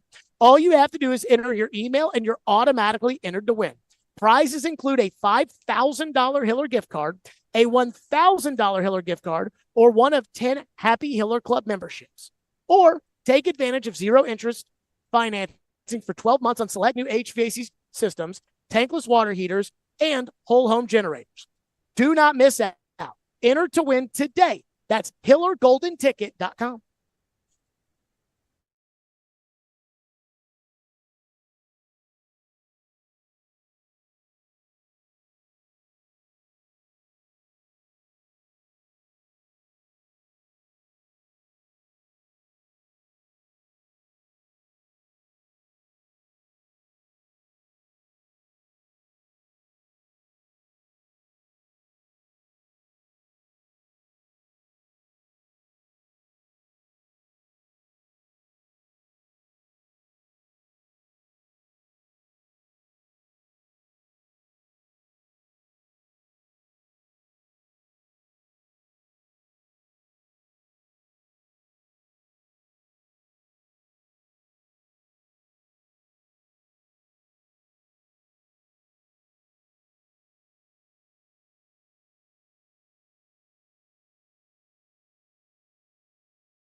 You and Tennessee come into this offseason in roughly the same spot. Mm-hmm. I mean, not exactly the same because no comparison is the same before you email me. Well, I know it's not exactly the same, but roughly where they have no quarterback really. I don't know how they view Will Levis, but no clear-cut franchise quarterback. A lot of cap space. They had the second most cap space in the league to you. Mm-hmm. You had $100 million. They had like 80. And a high draft pick. They're picking, what'd you say it was? 7th. Okay. So they have roughly in the same spot as you. What have they done? Tony Pollard at running back. Calvin Ridley to pair with DeAndre Hopkins at receiver. They're spending money. If you're a Titans fan, you're looking at the team going, They also signed a new center. We're getting a little something going here. Mm-hmm. We see the pieces in place. Our team is investing in our product. If I'm a season ticket holder, I look at the Titans and go, all right, well, that's where my money's going. And we still need a quarterback, we think. But, okay, they're starting to put things in place to be better and to build something. And they should be watchable. And they hired a coach straight out of the McVay tree. The Cunningham kid or whatever his name is just came from Cincinnati, and Zach Taylor and Joe Burrow, and he's right out of the Zach Taylor, Sean McVay womb. And it's like, okay. The Cunningham kid, or whatever the hell his name is, that was Felger and Maz in Boston. And they're like, hey, the Titans are spending money. And I agree with everything that they said right there about how, as a fan, I'm like, yes, the offensive line was terrible. You had that miniature center and Aaron Brewer, and you went out, you paid. And I like it. And Ridley, you paid. Now, the question that I want to know, screw the cap money, screw the cap websites, forget about what I care about is the cash, because that's what matters. How much money is Amy willing to let the Titans spend? And I've always said they will never tell you this. In fact, Chase kind of ran a question about how much cash as opposed to cap they had. And Rand, did an expert job of not totally answering it. But we've played this clip. Ian, how many times have we played this clip over the last 2 weeks? 10? I was going to say like 100. I don't know about that. 10's good enough. Okay, so we've played this cut like 10 times. And it only hit me yesterday that I think Rand might have given away the amount of money they actually have to spend, play the cut. It's a lot of cap space. I know that's what everyone is talking about and how much we have, but we have to spend wisely. We don't want to just load up and just go, and spend money. Again, we're trying to build a long-term, consistent thing, and you can't do that spending all $90 million out front. We got to be patient. We got to position ourselves that there are going to be guys that come free in June and July, like when we got D-Hop, that we have to have the space for and be able to afford it. And plus, we have to have money for operating costs moving forward throughout the fall, which I think for most of the season we were in the top 5. And having space available. So we plan to be active, but we're going to be patient and let everything come to us. Ian, was the number hiding in plain sight? He said 90. $90 million. Like Andrew Brandt put this out there, I think a week ago on sport. He used to work with Sports Illustrated, put it out on Twitter. And he said, outside the league, people are talking about cap. So on TV, they're talking about cap space. You and your friends the water cooler, you're talking about cap space. He says inside the league, they're talking about cash. So I guarantee you Rand Carthon is not talking about cap space. Like, he's not. It's how much money do we need to offer? Okay, plug it into the laptop. How do we put together a contract that gives us a low cap number? Oh, okay, fine, done. The end. He doesn't care. What he cares about in the negotiations with the agent, it's about the money. And good and well, the player and the agent do not give a rat's ass about the cap space. They care about the money. And so the only number where did he get that $90 million from? Right? I can't tell you how many times I've heard people talk about the Titans cap space, and it's a different number. Like since October, since we've talked about this, I've heard $100 million in cap space. I've heard this website says 73. I've heard this website says 65. I've heard this website says that the top 51 active cap space, they're all different numbers. So when Rand throws out the number of 90 million, that's probably the number. That's probably the cash. And I've done the math between Awuzie at 12 and Pollard at 8 and Cushenberry at 12.5. and Murray at 7.75, and Cox at 1.2, and Charles at 2.5, and Rudolph at 2.6 or at 3.6, Ridley at 24.5, Gibbons and Chestnut at the 1.2, whatever, 1.3 minimum. That would be about $3 million combined each, plus Nick Folk at 3. I'm around $77 million or so. That's probably the number. So if you were to say, okay, you've got 90 million and you spent 77, that means you've got $13 million left. So if you sign Jerome Baker, and let's say that's 5 million, okay, now you're down to 8.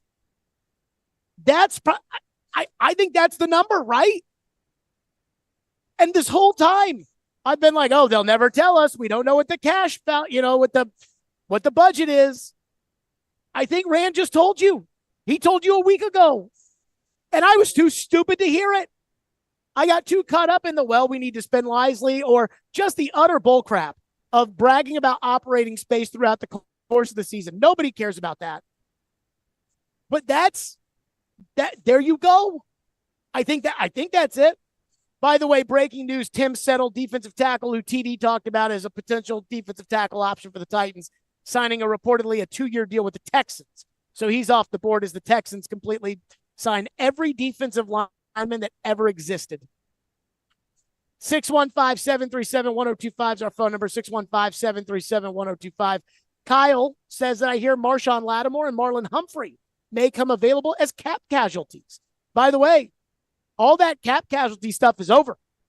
Unless somebody wants to sign somebody else and then cut somebody else, that stuff's over. You had to be under the cap yesterday. Don't even get me started on the Chargers, which is amazing. Skylar says, I called Amy cheap multiple times, and I am happy to see that I was wrong. Let's go get the team some starters. I mean, I'll just say this. The rumors were out there about the Titans being cheap. That was kind of the MO. And the Titans have spent. Now, I'd like to see. So, again, I'm saying $13 million is what I think if we're operating under Rand's $90 million. Now, I'm getting rid of Luke Gifford, and I'm getting rid of Andre Dillard, which gives me another 10. So now we're talking about $23 million. And the longer Andre Dillard stays on this team, the more pissed off I'm going to be about. Caleb says, so you're content with what the Titans have done so far? Question mark. Who's going to start on the offensive line, defensive line, linebacker, and safety? Caleb, you listen to this show every day, and I know because you text every day. Do you really think I'm happy with what you think that I'm content with where the team is right now? Ian, do you think I'm content with where the football team is right now? I don't know about content, but I'd say moving in the right direction. I am definitely not content. I'm scared to death about the defensive line, which Trevor got me all worried about. I hope like hell Jerome Baker, who had some injury issues last year and is meeting with the Titans today here, I hope his physical comes out perfect. Because I'm worried about linebacker. I'm worried about the back end. Content. 615-737-1025. Speaking of content, Titan fans have, I think I angered some fans that didn't get the joke today, but it is a real problem. I mean, at least it's a real problem to me. And the Titans have yet to not only address it, but I don't think they're going to, which I'm worried about. We'll do that next. Stillman and Company, 615-737-1025. Again, we are live from the BetMGM Sports Lounge, Restaurant, and Bar. And, of course, the NCAA tournament is right around the corner, and that's why you've got to participate in the best bracket challenge, which is our bracket challenge. That's right. It's time for you to sign up and play the official 1025 The Game Bracket Challenge, brought to you by ESPN Bet Sportsbook, Twin Peaks, and Volunteer Hose and Gasket. Go to theGameNashville.com/bracket challenge or the 1025 The Game Nashville app and sign up to play for your chance to win 4-day passes to Bonnaroo. Brackets will open after the teams have been selected on Sunday, March 17th.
I'm going to tell you a story. And everybody listening probably knows this story. Robbie knows this story. But years and years ago, when I first started at the radio station, we had the old general manager of the Titans, Floyd Reese, name on the wall over there. Mm-hmm. He was working there, and we ended up working together for about 5 years. But before we were working together, I had just met the guy. And I grew up a huge Titans fan, and so it's like, this is Floyd Reese. So we're doing our first show together, and I'm just trying to, break the ice because I don't even know him. So I said, this was 2015. The team was terrible. They were 3-13 that year. I go, Floyd, are the Titans going to be any good this year? This might have been April after the draft. And he looked at me and he goes, we don't have a right tackle. I said, that's important, huh? He said, right tackle? I was like, it's pretty important. So the last couple of years, I feel like I've had to tell that story on the radio a bunch. So right tackle is apparently pretty important. I just, I just want you to know that story so I don't have to tell it anymore on the radio. I'll say this. Anymore, the way the NFL's set up, everybody's usually has at least one dynamic pass rusher. Mm-hmm. Most of them have two. And so if you don't have two tackles, it's going to be hard. There you go. It's Brian Callahan when he got the job. The infamous right tackle story. So yesterday, Ian, I am perusing Twitter. And as I am perusing Twitter, I see somebody after the Calvin Ridley signing that's so excited.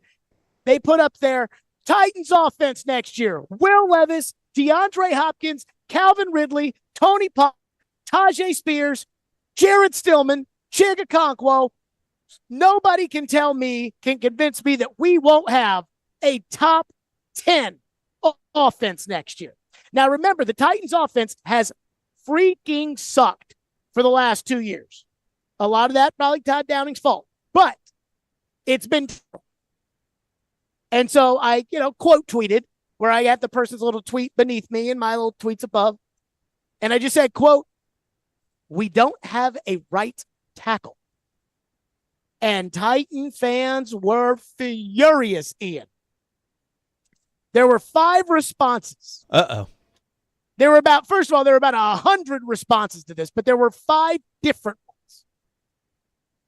The first were the 7 people that got the joke. And I'm pretty sure you probably got the joke too. Mm-hmm. But there were 5 people that got the joke. And then a couple people replied and they were like, it's pretty important, huh? Right tackle. The second was people are arguing that Nicholas Petit Ferrer, a.k.a. PT. That PT is a starting right tackle. Forget the fact that he was god-awful last year in the limited amount of time that he played. Forget the fact that he wasn't very good as a rookie in 2022, but they are convinced that PT is going to play right tackle. That is one of the responses. Another part of the audience is convinced that Dylan Radins is going to start at right tackle. You are? Well, I'm convinced he's going to. That doesn't mean that I think he's a starting right tackle. In fact, a couple of weeks ago, somebody came up to me at a Preds game and they were like, is Big Save David Rittich, is he really a starting goalie? And I literally said to my friend, I go, he is their starting goalie, kind of like how Dylan Radins is your starting right tackle. Dylan Radins is not a starting right tackle, but he is your starting right tackle, which, by the way, Trevor says he's not even a tackle. Trevor says he's a guard, which, again, half the audience thinks that Dylan Radins is a legitimate option at right tackle. The other response was, we'll get it in the draft, Jared. And I'm like, I'm already giving you grace at left tackle because I think you're going to draft a left tackle with either the 7th overall pick or whatever the 7th overall pick ends up being. So if you trade down to 11 and you draft a left tackle, if you trade down to 14 and you draft, I think that left tackle, that's going to be a thing. But I mean, the amount of Titan fans. And so the point I'm making is with the different opinions, it tells me you don't have a right tackle. If everybody has to argue about which Scarbini is actually good, the reality is none of them are. We're not sitting here arguing over whether or not you have a running back. We're not sitting here arguing of, do you have a quarterback? No, we know you've got a starting quarterback. We know who it is.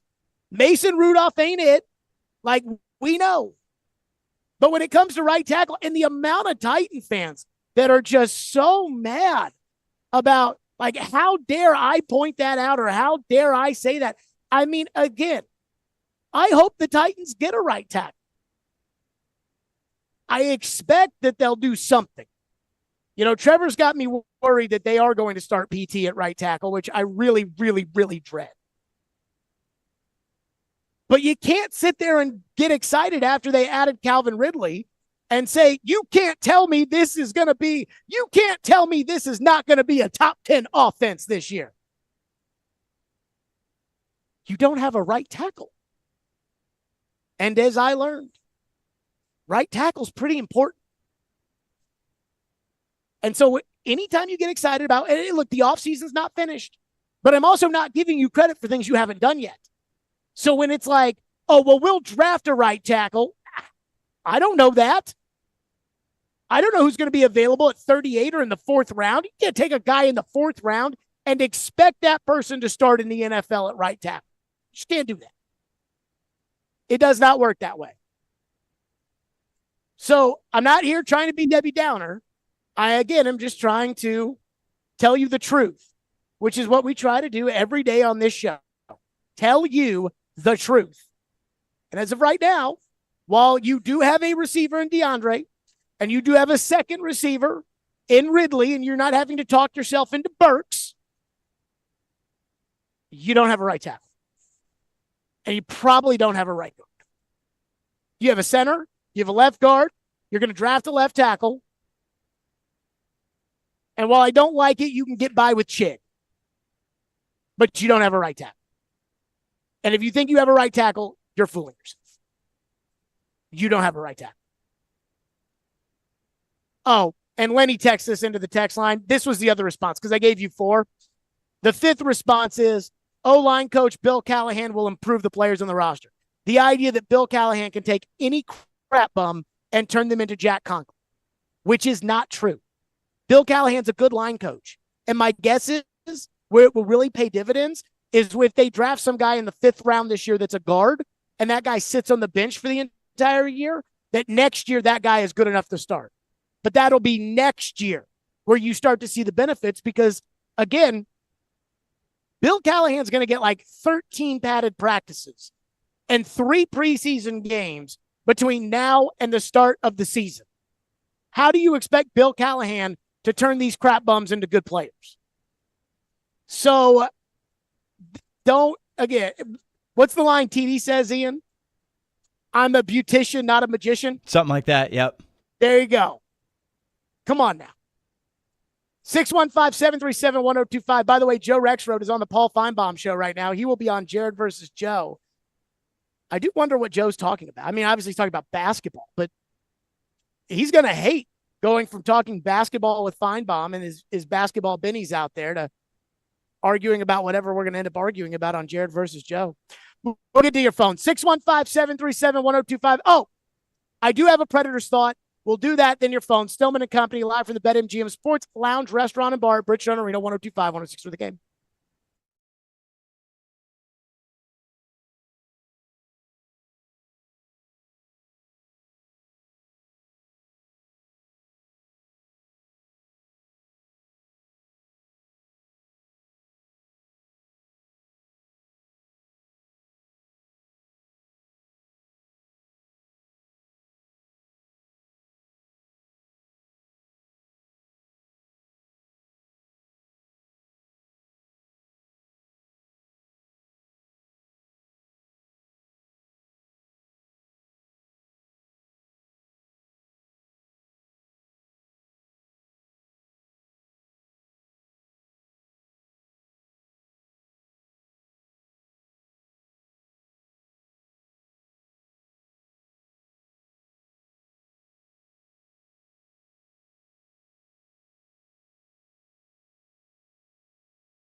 puck deflected out to center by Kyle Connor.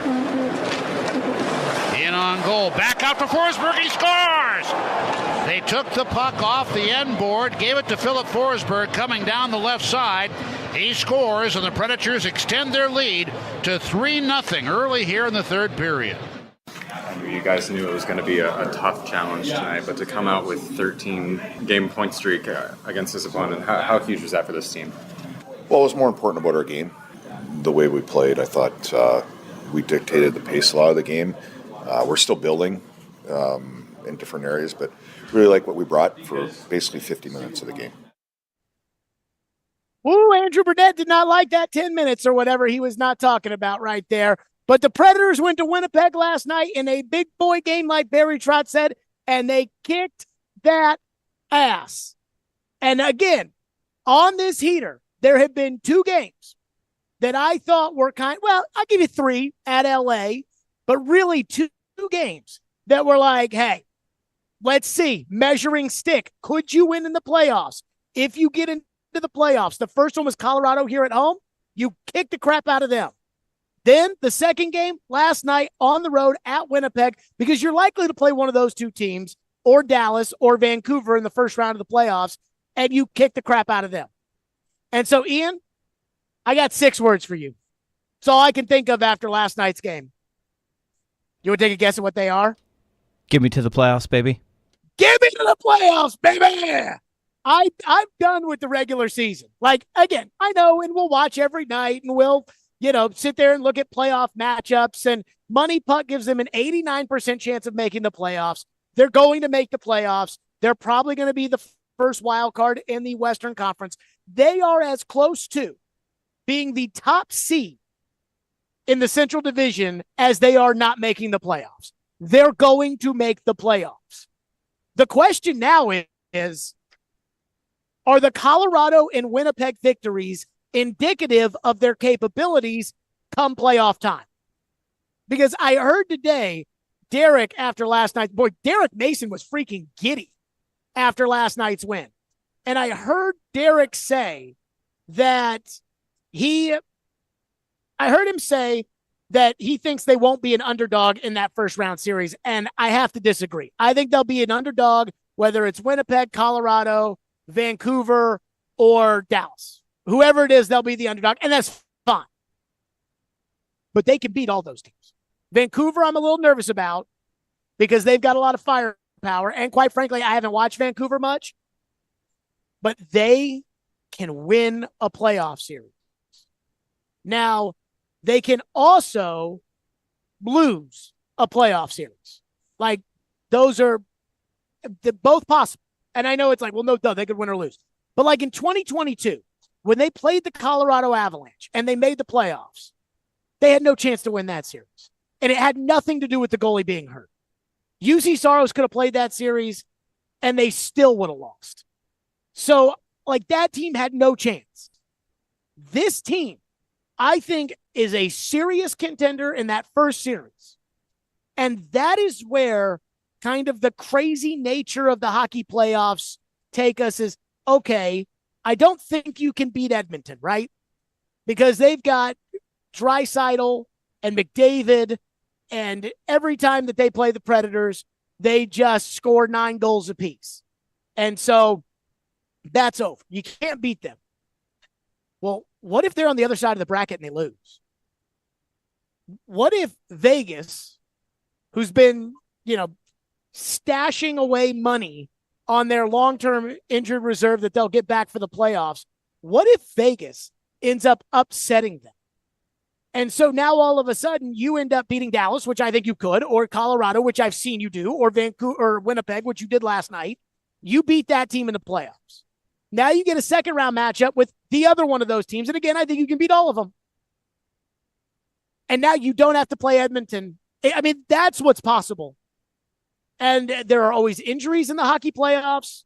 There's always, it is like you have crossed, I think, comfortably crossed the threshold from, you get in, make the playoffs. The fans are happy. It's a couple of home dates. People are excited. But You're not really like you weren't going to beat Carolina in 2021. You definitely were not beating Colorado in 2022. And if you had made it last year, you weren't going to get out of that first round.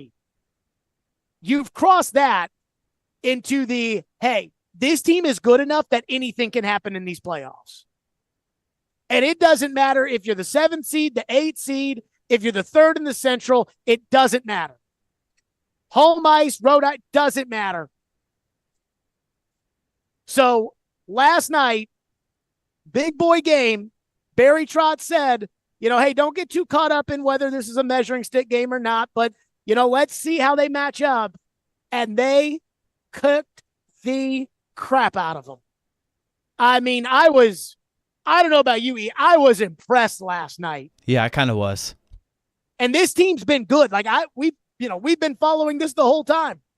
Hell, this streak started because I flew on the plane with them to St. Louis. They saw me when they got on that plane. They said, oh boy, we better start acting right because Jared Stillman's here and we're going to get called out if we don't after we lost 9-2. They haven't lost in regulation since. But this team, and I'm kidding when I say that, but this team is freaking legit. Like, they're good. They've got good goaltending. They've got a top line that can score. Zucker got on the board last night. They've got a great coach. This team, and they're hungry. And, this team's legit. And I'm not promising anything. They get knocked out in 6 games in the first round. But, we got something real here. By the way, the Buffalo Bills have signed Curtis Samuel, the former Washington Commander wide receiver, to a 3-year, $24 million deal worth up to $30 million, 15 guaranteed. Wait a minute. Ian, how could the Bills sign Curtis Samuel? They'll figure out cap space. I thought they didn't have any cap space. Remember when they lost and they said, the Buffalo Bills are going to be torn down because of all their cap problems, and they cut a freaking $11 million center, and everyone's like, it was so hard on them for the cap because they cut a corner who's always hurt and never plays, and they just signed Curtis Samuel. Please, cap schmap. If you believe in the cap at this point in your life, you are gullible. Like, if you really buy this salary cap. Remember the Chargers? The Chargers were about to implode. They were going to have to get rid of Bosa and Allen and Mack and Williams and all. They got rid of Williams. A 30-year-old coming off of a torn ACL who had 19 catches last year and has played 19 games over the last 2 years and was going to make $20 million. Either that or they just didn't want to pay him $20 million, and I think it was that. I think they'd rather spend the $20 million somewhere else. Jared versus Joe is next, live from Bridgestone Arena here at the BetMGM Sports Lounge Restaurant and Bar. Joe off of his Feinbaum appearance. It's Stillman and Company, 102.5, 106.3 The Game.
Stillman and Company, 102.5, 106.3 The Game, streaming live on Twitter, Twitch, YouTube, and Facebook live from the Spring Hill Heating and Cooling Studios.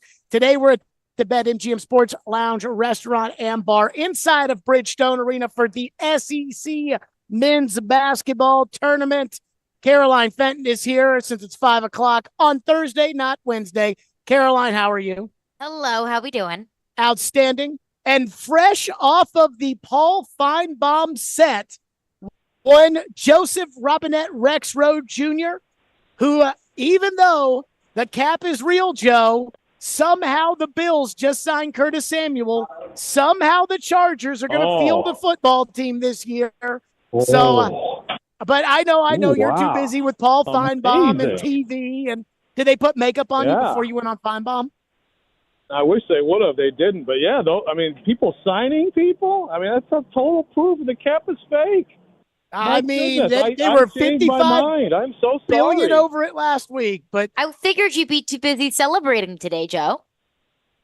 Celebrating the return of Nick Westbrook Akine, of course. Oh, I forgot about that. Your guy.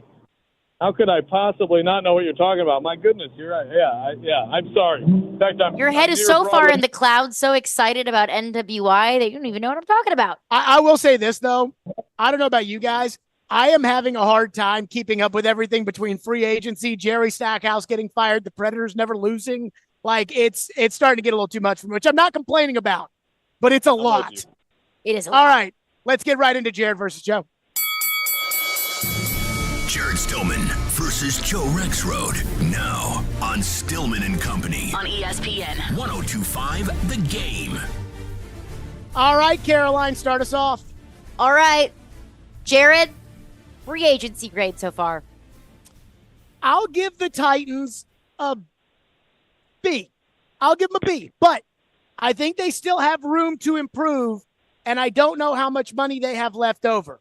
They filled legitimate holes. They didn't waste their time. I mean, running back, questionable as far as did you need that much money right off the jump? But I'm fine with Tony Pollard. And I like Tony Pollard. I think he's a good player. Cushenberry had to do it. Had to get a center. There was no doubt. We're not bringing Little Tush, Aaron Brewer back in there. We needed a real center. Ridley, again, I thought they were going to use the 38th pick on a receiver. They still might. But top of the market guy, paid for it. They had to do it. I like that. Let's see. I hate Mason Rudolph as the backup quarterback. Hate that. I don't know who the hell Sadiq Charles is. Kenneth Murray, I'm not so sure about. He's, Pro Football Focus says he sucks. So I'll give him a B minus. They went from a B to a B minus because I cannot. This is Mason Rudolph. I can't do him. So I'll go B minus. Crap, I really thought you were going to give him a D plus or something with your Mason Rudolph overreaction. Because I'm right around the same place. I actually was going to say B minus to your B. My biggest issue, honestly, look, I think the Ridley signing is, it's an impact signing. Look, to me, they had three signings where you have to win to get those signings. You actually are competing with other teams offering real money to players who are right near the top of the list of available players at those positions in Awuzie, Cushenberry, and Ridley. So, that doesn't happen every year where you have three guys like that. And obviously they have more cap space, so, and they have way more needs. So you figured that they would be very active, but I like that a lot. I'm concerned about D-line. And now Armstead and Reeder are both gone elsewhere, and that's my concern. If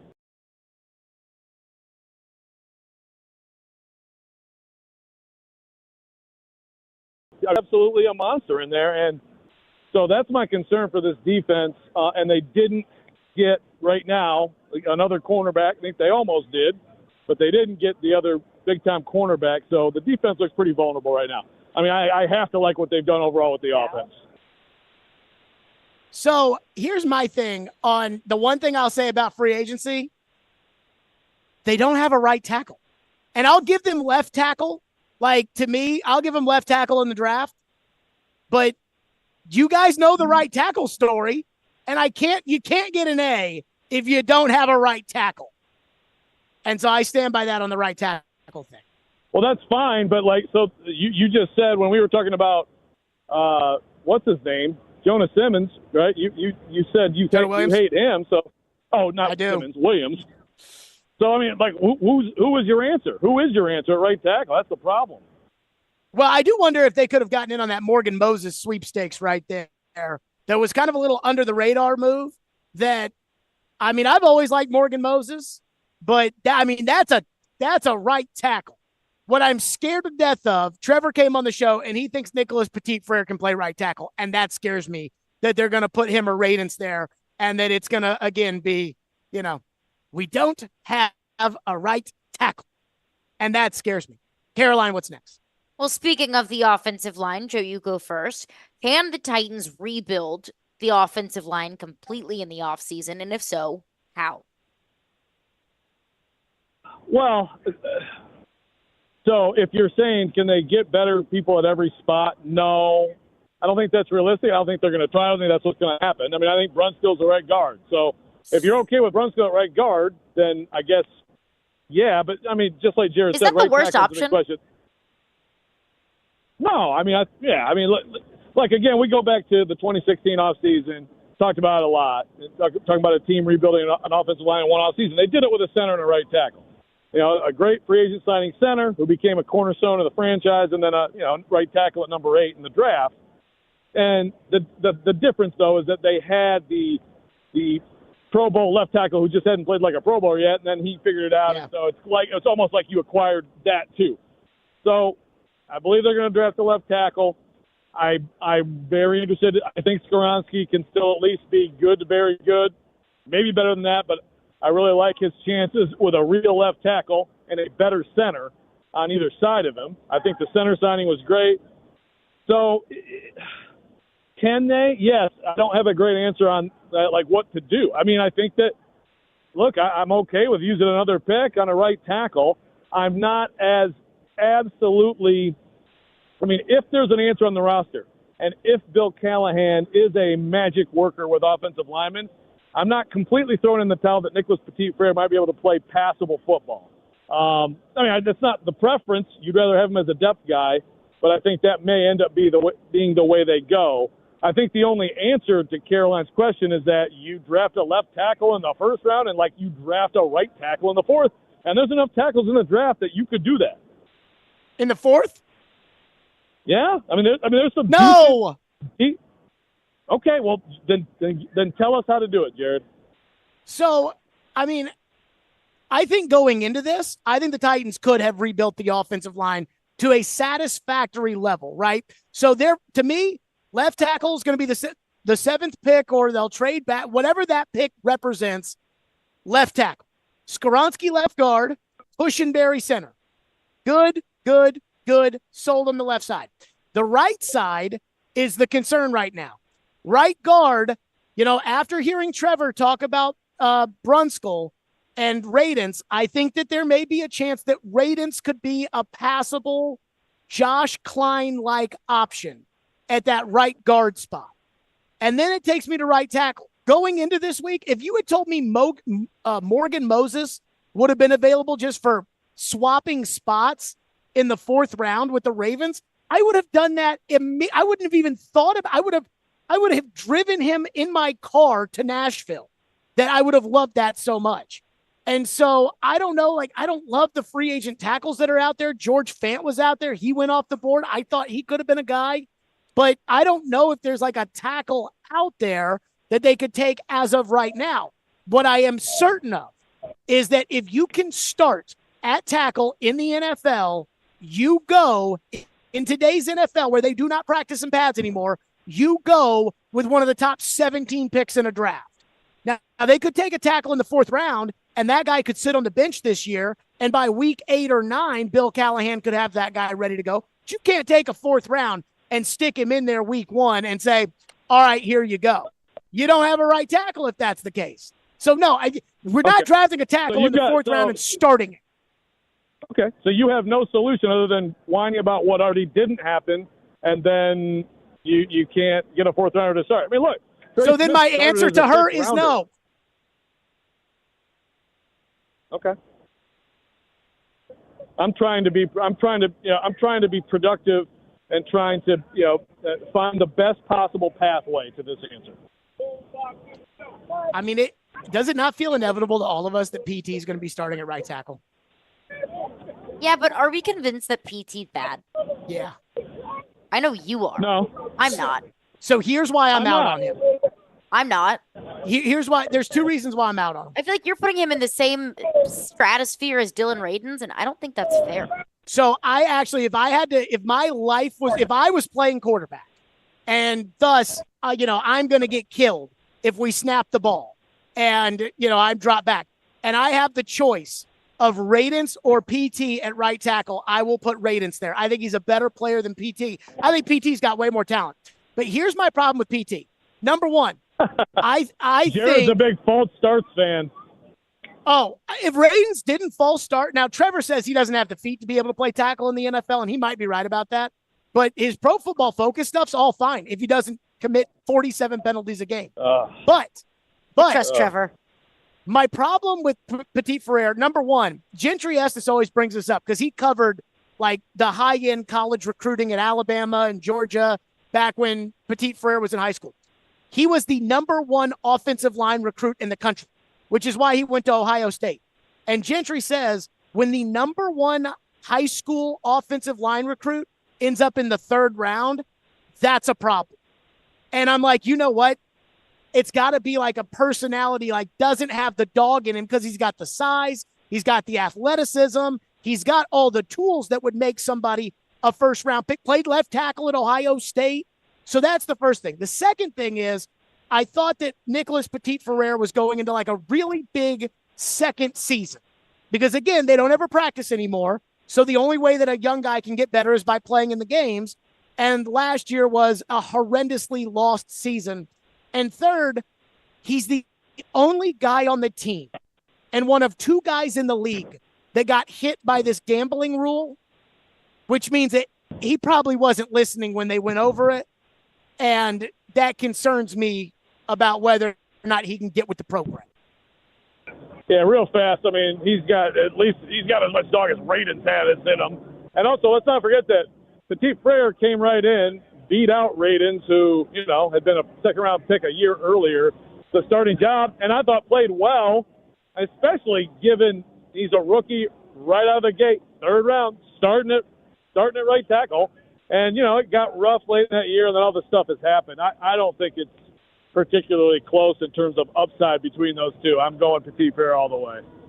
Okay, so you're the quarterback, and so literally you're going to get killed by Khalil Mack over there, and you'd rather have PT instead of Ravens.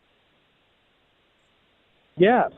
I mean, Caroline. I do love how, you've gone from, Radins is the worst player in NFL history to now you're starting him. I mean, I do love that flip-flop. No, I will say this. It's amazing how the Titans have found worse players over the years than him.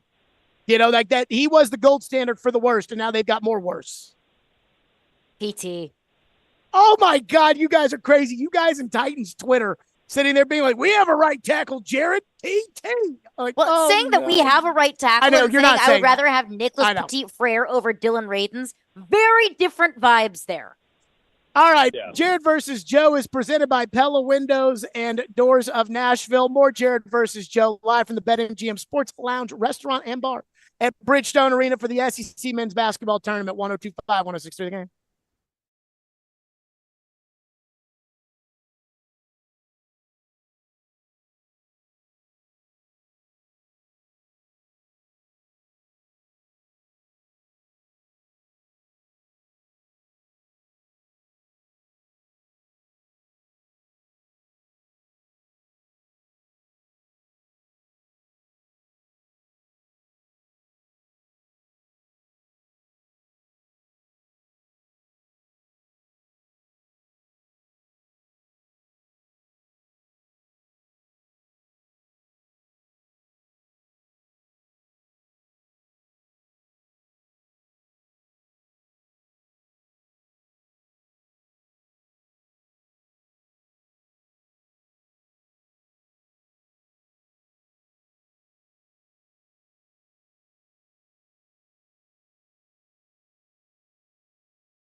Jared versus Joe, continuing along, presented by Pella Windows and Doors of Nashville. Caroline, what's next?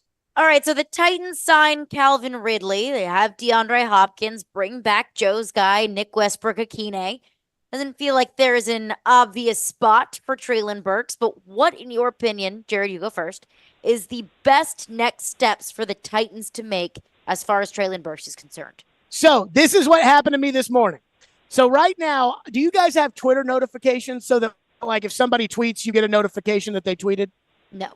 No. So I have enabled the Twitter notifications, and I did this when the coaching search was going on, and I've done this now where if Adam Schefter, Tom Pelissero, or Ian Rappaport tweets, then I get a notification, which is incredibly annoying. You have no idea. But, you know, it's worth it on air so that you get the Mason Rudolph reaction and then the Calvin Ridley reaction in live time. But I woke up this morning and I saw a notification on my phone from Adam Schefter that the Titans had signed Nick Westbrook-Akine. So I roll over, I see that they're re-signing Nick Westbrook-Akine, and I immediately text Caroline and I say, I think they're going to trade Tréylon Burks. When I saw them re-sign Westbrook-Akine, first of all, while Burks can play the slot and Ridley can play the slot and Hopkins can go into the slot, none of those guys are slot guys. They're outside receivers. And so what Burks is supposed to do, run down the field, catch the pass, big plays, that's Calvin Ridley's game. And Calvin Ridley is not going to not play for this team. DeAndre Hopkins is not going to not play for this team.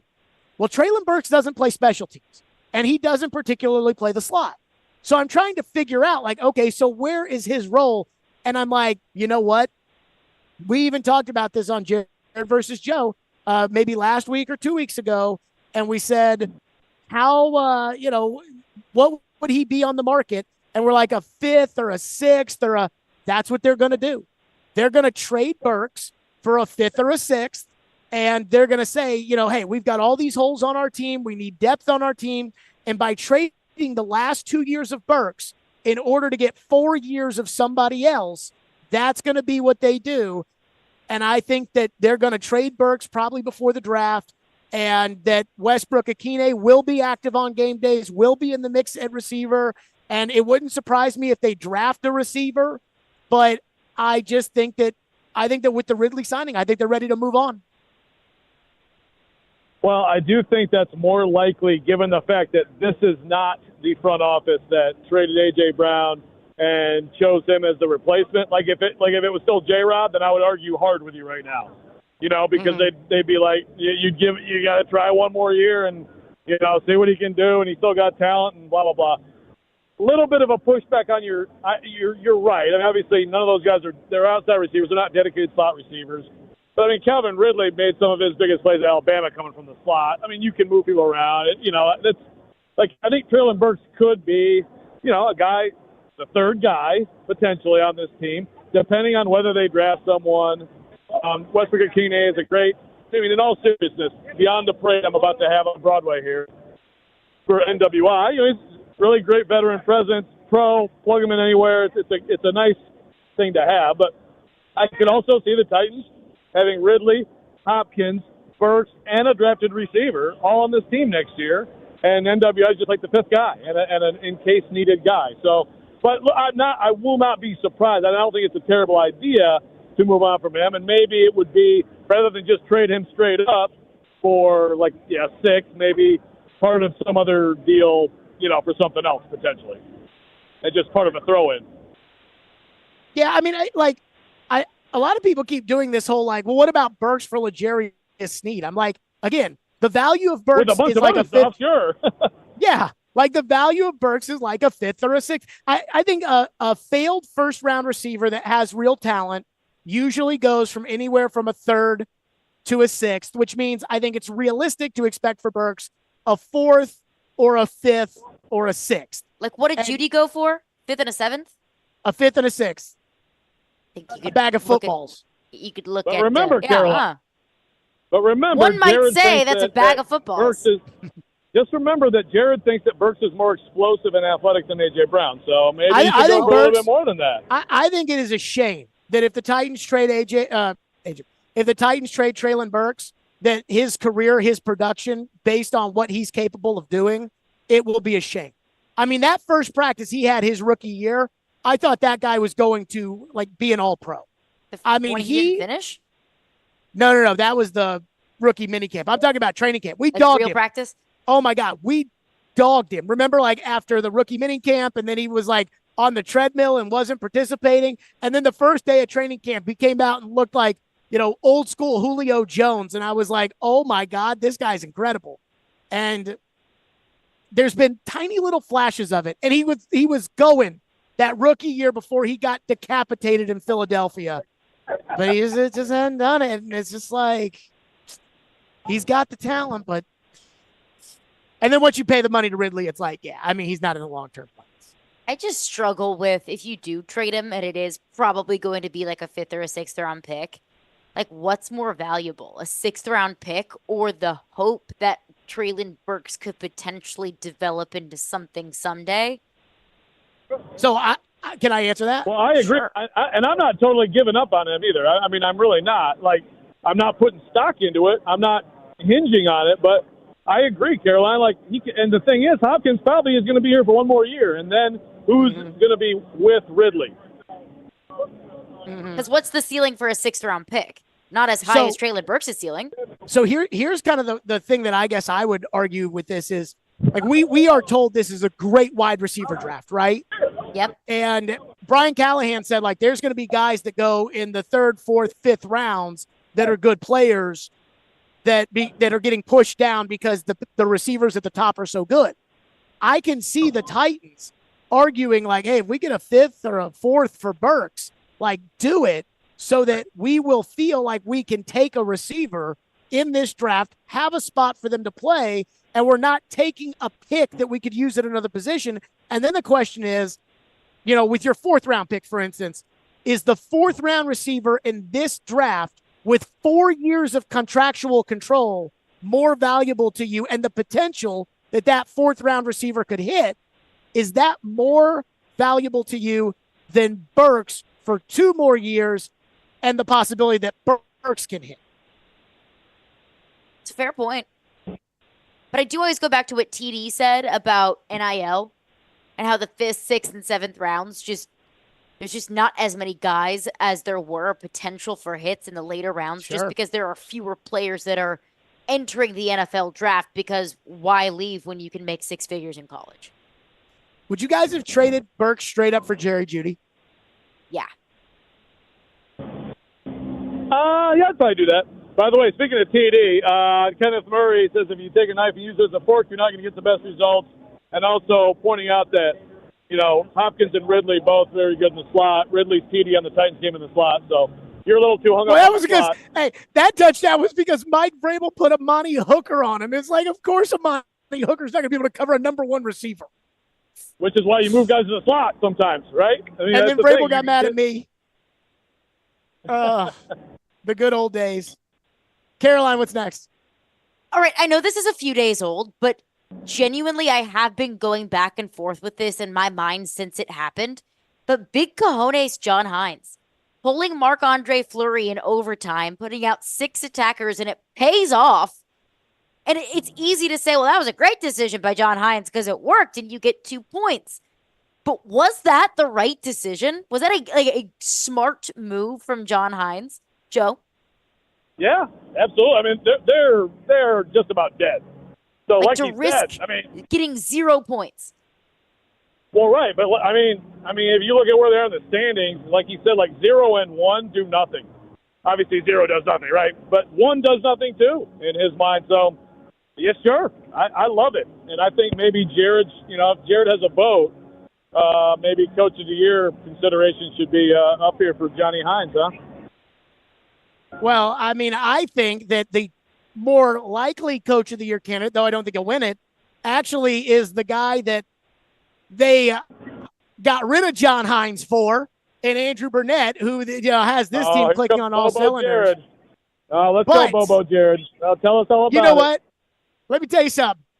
Barry Trotz, in the last year we've had of Predators hockey, the last year that we've seen of Predators hockey, the Predators have gone from a team with very few prospects and with, bad contracts and average at best team and a bad coach to good team, good coach, good prospects, good draft picks, good cap space. There is nothing to complain about with the Predators right now. And that is coming from somebody who has made a very nice living in their life from bitching constantly about the local sports teams. So he called me a bobo. I'm saying what it is. Now, to Caroline's Very nice question. living. Excuse me. Well, it's better than, working a real job, which I would suck at. But let me say this.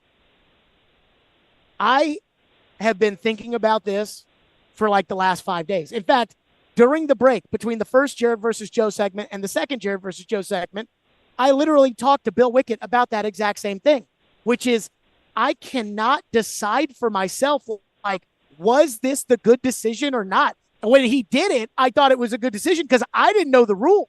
Like, did you guys know the rule? No, I didn't. No. I mean, when he did it, I was like, well, maybe he just decided I don't want to go to a shootout with Saros, so let it fly. And then Vingan texted me and was like, he loses the point if they do that. And then they said it on TNT, and I was like, whoa, what? But I feel like if you didn't lose the point, then you would see it much more frequently. Yeah. I mean, I think it's to discourage, like, hey, if you're going to go for it, you're really going to go for it. And right. I think it's a good rule. I do too. If this were November or December or even January, it's probably a bad decision on his part. But given where they fit in the standings, I mean, for going into that game, 1 point, and I looked at the money puck like analytics of if they win compared to if they lose. 1 point was pretty much a win for the Predators as far as the playoffs and the standings and everything else were concerned. And it was pretty much a loss for the Wild. So it was pretty much one of these, like, a field goal does you no good there by getting the 1 point. You got to get the second point. And I thought the way they had the Predators kind of hemmed in on the ice, the way they had him hemmed in at that point, and the fact that Saros had to worry about the back door, it was a designed play. I mean, Barry came on the show yesterday, and he said they were prepared for that. Like, they thought they were going to do that. And still, I mean, it was fabulous. It was a good coaching decision. It was a gutsy, ballsy coaching decision by John Hines. And as it happened, I'm like, where was that when he coached the Predators? But it was a good coaching decision. Caroline, who wins this week? I think it was a good coaching decision too. Although I'm still with you, Jared. Like, I still am not quite sure. I don't think I'm ever really going to be totally and completely sure. But I think your Dylan Radin's take is worthy of a loss. So Joe wins this week. What was my Dylan Radin's take? I'd rather have him at left tackle than PT. Yes. You guys are nuts. PT sucks. Like, what are we doing here? Is Dylan Radin's an All-Pro? Dylan Radin's was better. The last 6 weeks of last year was better than PT was in 2022. In PT's rookie season? Yes. In Dylan Radin's third year in the NFL? Well, I mean, PT's second season was an unmitigated disaster. He gave up 3 sacks on 100 snaps. I mean, then that was all that she wrote with Nicholas Petit-Frere. I mean, so I have the numbers in front of me with Radin's. Look at you being a numbers guy now. Right. Analytics, Jared. PFF. So Radin's at right tackle last year graded at 65.3. PT at right tackle in 2022 was 52.3. So a difference of Radin's plus 13%. Over 1,000 snaps, Radin's gave up 5.9 sacks per 1,000. Petit-Frere gave up 5.3. So it's almost even, but Petit-Frere wins there. Penalties per 1,000 is where it gets bad. Oh, Radin's has to have a damaging resume on that section. 12 per 1,000. Petit-Frere 8.5 per 1,000. Still bad. But the grade was significantly higher for Radin's than it was for Petit-Frere. Plus, the grade was significantly higher for Radin's. That's you. Oh, no, I mean, like, look, Radin's got John Robinson fired as much as anything else. Him and Farley. Someone please take the PFF away from Jared. That's all I ask. Let me tell you something. I think you know what PFF's for? It's for lazy people like me that don't want to watch the games and just want to say, oh, Kenneth Murray sucks because these numbers say he sucks. That is so convenient. It's a dangerous I prefer Jared's film room. I want you back in Jared's film room. Let's pick it The up film here room this takes offseason. so much time. And then I watch the film, and then I talk about it, and then everybody gets mad at me. This is much easier. No one gets mad at me for this because it's like, I didn't make up these numbers. I don't think we're particularly happy with you at the moment. Well, I guess that's the case. Thank you, guys. Appreciate it. Thank you. Here on Jared versus Joe, presented by Pella Windows and Doors of Nashville. 615-737-1025 here on our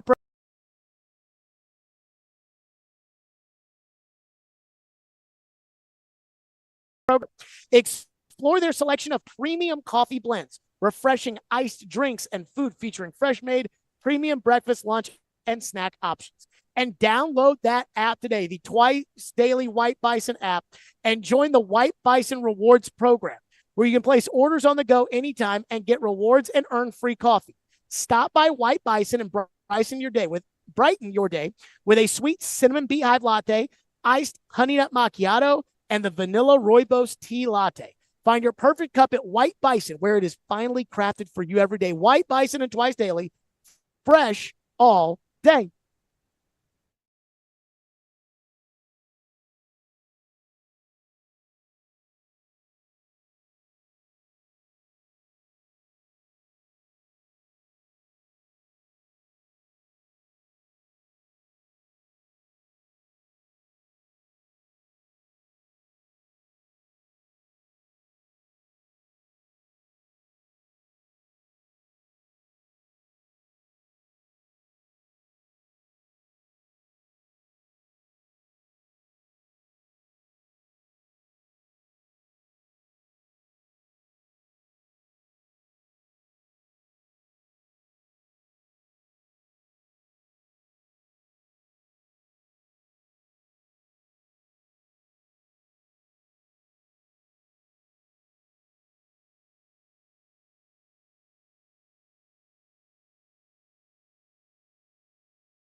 you just don't think that Radens can be the answer at right tackle? No, not long term. I thought he did better than I expected him to do as a backup this last year. But I wouldn't put him there. I think it does a disservice to him to make him a tackle. I think he'd be better off at guard with tackle reps in case he has to go out and play tackle. That happened to me. I mean, I played all 5 offensive line positions in the NFL. I started 4 of the 5. Right tackle was the only one I never started at. But when you put me, that meant that I could not focus at one position for 5 years and excel at that one position. That meant that I got good at doing everything, but I was never great at doing anything. And I think for Radens, you're doing him a better service and the team a better service to maximize his potential at guard and give him enough reps that he can be an emergency left tackle. Yeah, that was Trevor on our show. So again, look, he would know. He's our expert. He's our guy, everything else. My favorite part of the Jared versus Joe was when I explained why I use PFF now. Because the other option is to watch all these games and watch all this tape, and I just don't feel like doing it. So I just get on PFF and say, PFF says Kenneth Murray stinks. Do I know that? No, I don't. And TD texted me, and he was like, I will give you credit for admitting why you use PFF. I said, of course that's why I use PFF. I hate analytics. I hate the geeks. This is what I like. Jeff says, can someone cancel Jared's PFF account? Jeff, do you know how hard it would be for me to watch tape on Chidobe Awuzie, Tony Pollard, Lloyd Cushenberry, Kenneth Murray, Sadiq Charles, who I didn't even know existed, Mason Rudolph, Calvin Ridley? I mean, it would take so much time. And at the same time, we got hockey and basketball and other stuff to worry about. Now, the difference is that I'm a talk show host. And I'm not making these life or death decisions. But I bet you there are some coaches in the NFL and some GMs that do what I'm doing. Not all of them and not the good ones. But I bet you there are some that are like, oh, well, PFF says he's good, let's sign him. I am convinced of it. Because these guys are lazy too. There's lazy guys in football too. Not all of them, but some.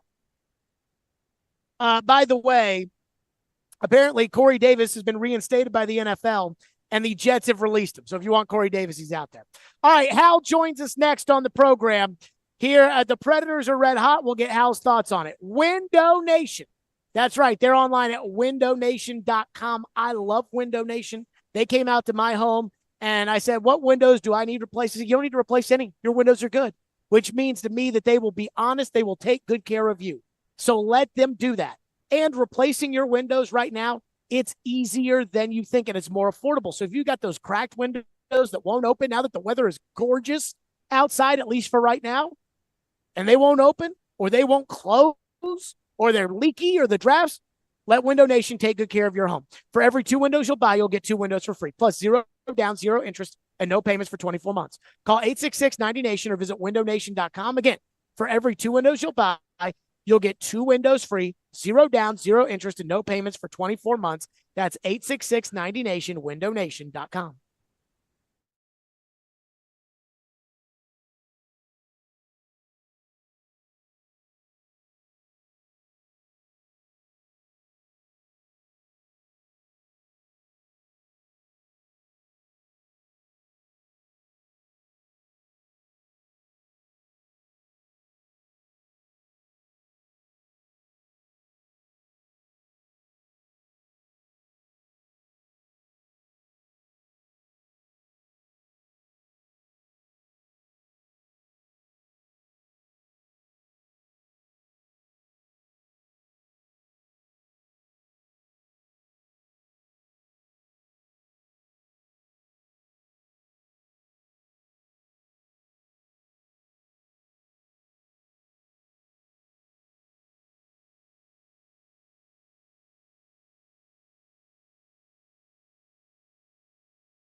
Stillman and company, the Predators are red hot. They don't lose anymore. They went to Winnipeg last night, beat the crap out of them. It was incredibly impressive. Hal Gill joins us now on the program presented by Duncan. Hal, in the words of the late, great Floyd Reese, get me to the playoffs, baby, because I feel like this Preds team is ready for the playoffs. Your thoughts? I not only do they look like it, but they're actually proving it night in, night out. So I like they are what they are, right? They look like a playoff team right now, and they look like they're going to steamroll their way there. A lot of hockey to be played, but I like where we're headed. So when you have a game like last night, which could be a legitimate first-round matchup, and the Predators go out and just smoke Winnipeg on the road the way they do, as a player, how much do you look at that and say to yourself, this is a statement for the playoffs, or this proves to me and gives me the confidence that I can beat this team in the playoffs? Yeah, well, when you're in the locker room, I think you're looking around and going, boys, we got something good going right now. Like we're, like that. I think that's what they're looking at. It was funny. After the first period, I talked to one of the Winnipeg people up in the booth, and he said, "These guys are for real, huh?" And I said, "Yeah, I think they are." And I said, "They're just like they don't quit. They don't stop. They're relentless on pucks." And he goes, "Hey, I saw hats that said relentless. The Preds all have hats that say relentless, and that's the way they're playing right now. And they just don't go away." And I think if I'm looking at, hey, I'm playing against the Preds, it's a hard team to play against right now. And so I think that's the way they're playing, and they're getting results out of it. So I'm just enjoying the ride. It's kind of fun to be a part of. All this changed when they saw me on that plane going out to St. Louis. I think they realized they had to get their act together and have played that way. Hal Gill is with us on the program. I do want your opinion on this, which is I think that they have found the right combination of lines and defense pairings. And I know that Fabro got hurt and Stasny came up last night, but I feel like they may not be the most talented of the skaters that are on the ice every night, but it is the best group, like the best combination group that they've put together. Do you see the same thing?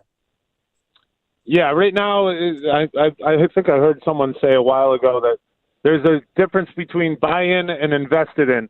And right now, they're not just bought into Bruno's system and what they're doing and how they're doing it together, but they're invested in it and they want to give more to it. I think there's a different level of, doesn't matter who's in the lineup, doesn't matter what line you're on, you have a role and you're in it and you're giving more than you thought you could. And when you get something like that with, not just one or two lines clicking, but four lines clicking, 6 deep playing well, guy gets injured and you bring up another guy that seems to fit into the lineup, and goaltending that's been stellar. I think that adds up to wins, and you want to ride that as long as you can. That's what it looks like to me, is they're having fun with it and they want to keep giving more. Last one for you. Hal Gill is with us, presented by Duncan. And I guess the question I have for you is it possible for this level of heat to sustain for another month? I haven't. You know what? I said after the 5-game heater on the road that they started this whole thing off with, I said, okay, that's going to be tough to continue. But a good team keeps proving you wrong, and that's what they're doing right now. And I didn't think this was a team that could reach this level, but they keep doing it, and they did it against Winnipeg, one of the best teams, I think, in the game. So, who am I to say that they can't keep doing it? Yeah. Hal Gill, as always. Hal, appreciate you. We'll see you Saturday in Seattle. Yeah, we got a little break off here, so I don't know what you're going to do, Jared, without hockey to talk about, but do the best you can. I'll find something to complain about. Well, I haven't been complaining about hockey. There's nothing to complain about. There's nothing to complain about with hockey. I know, the team's you're good poor now. guy. Think about it. The team's team's good now. Miserable in your life that you can complain about. Think about this. The team is good. They've got a ton of prospects. They've got a ton of draft picks. They have a ton of cap space, and they don't have bad contracts. What is there to complain about right now? There's nothing there. Are you There's okay, nothing Jared? there to complain about. It's the so most sorry. excited and fun I've had in forever. I'm Hal, appreciate so you as sorry. always. We'll see you. All right. Hal Gill, presented by Duncan. Preds Insiders is next. Stillman and Company, 102.5, 106 through the game.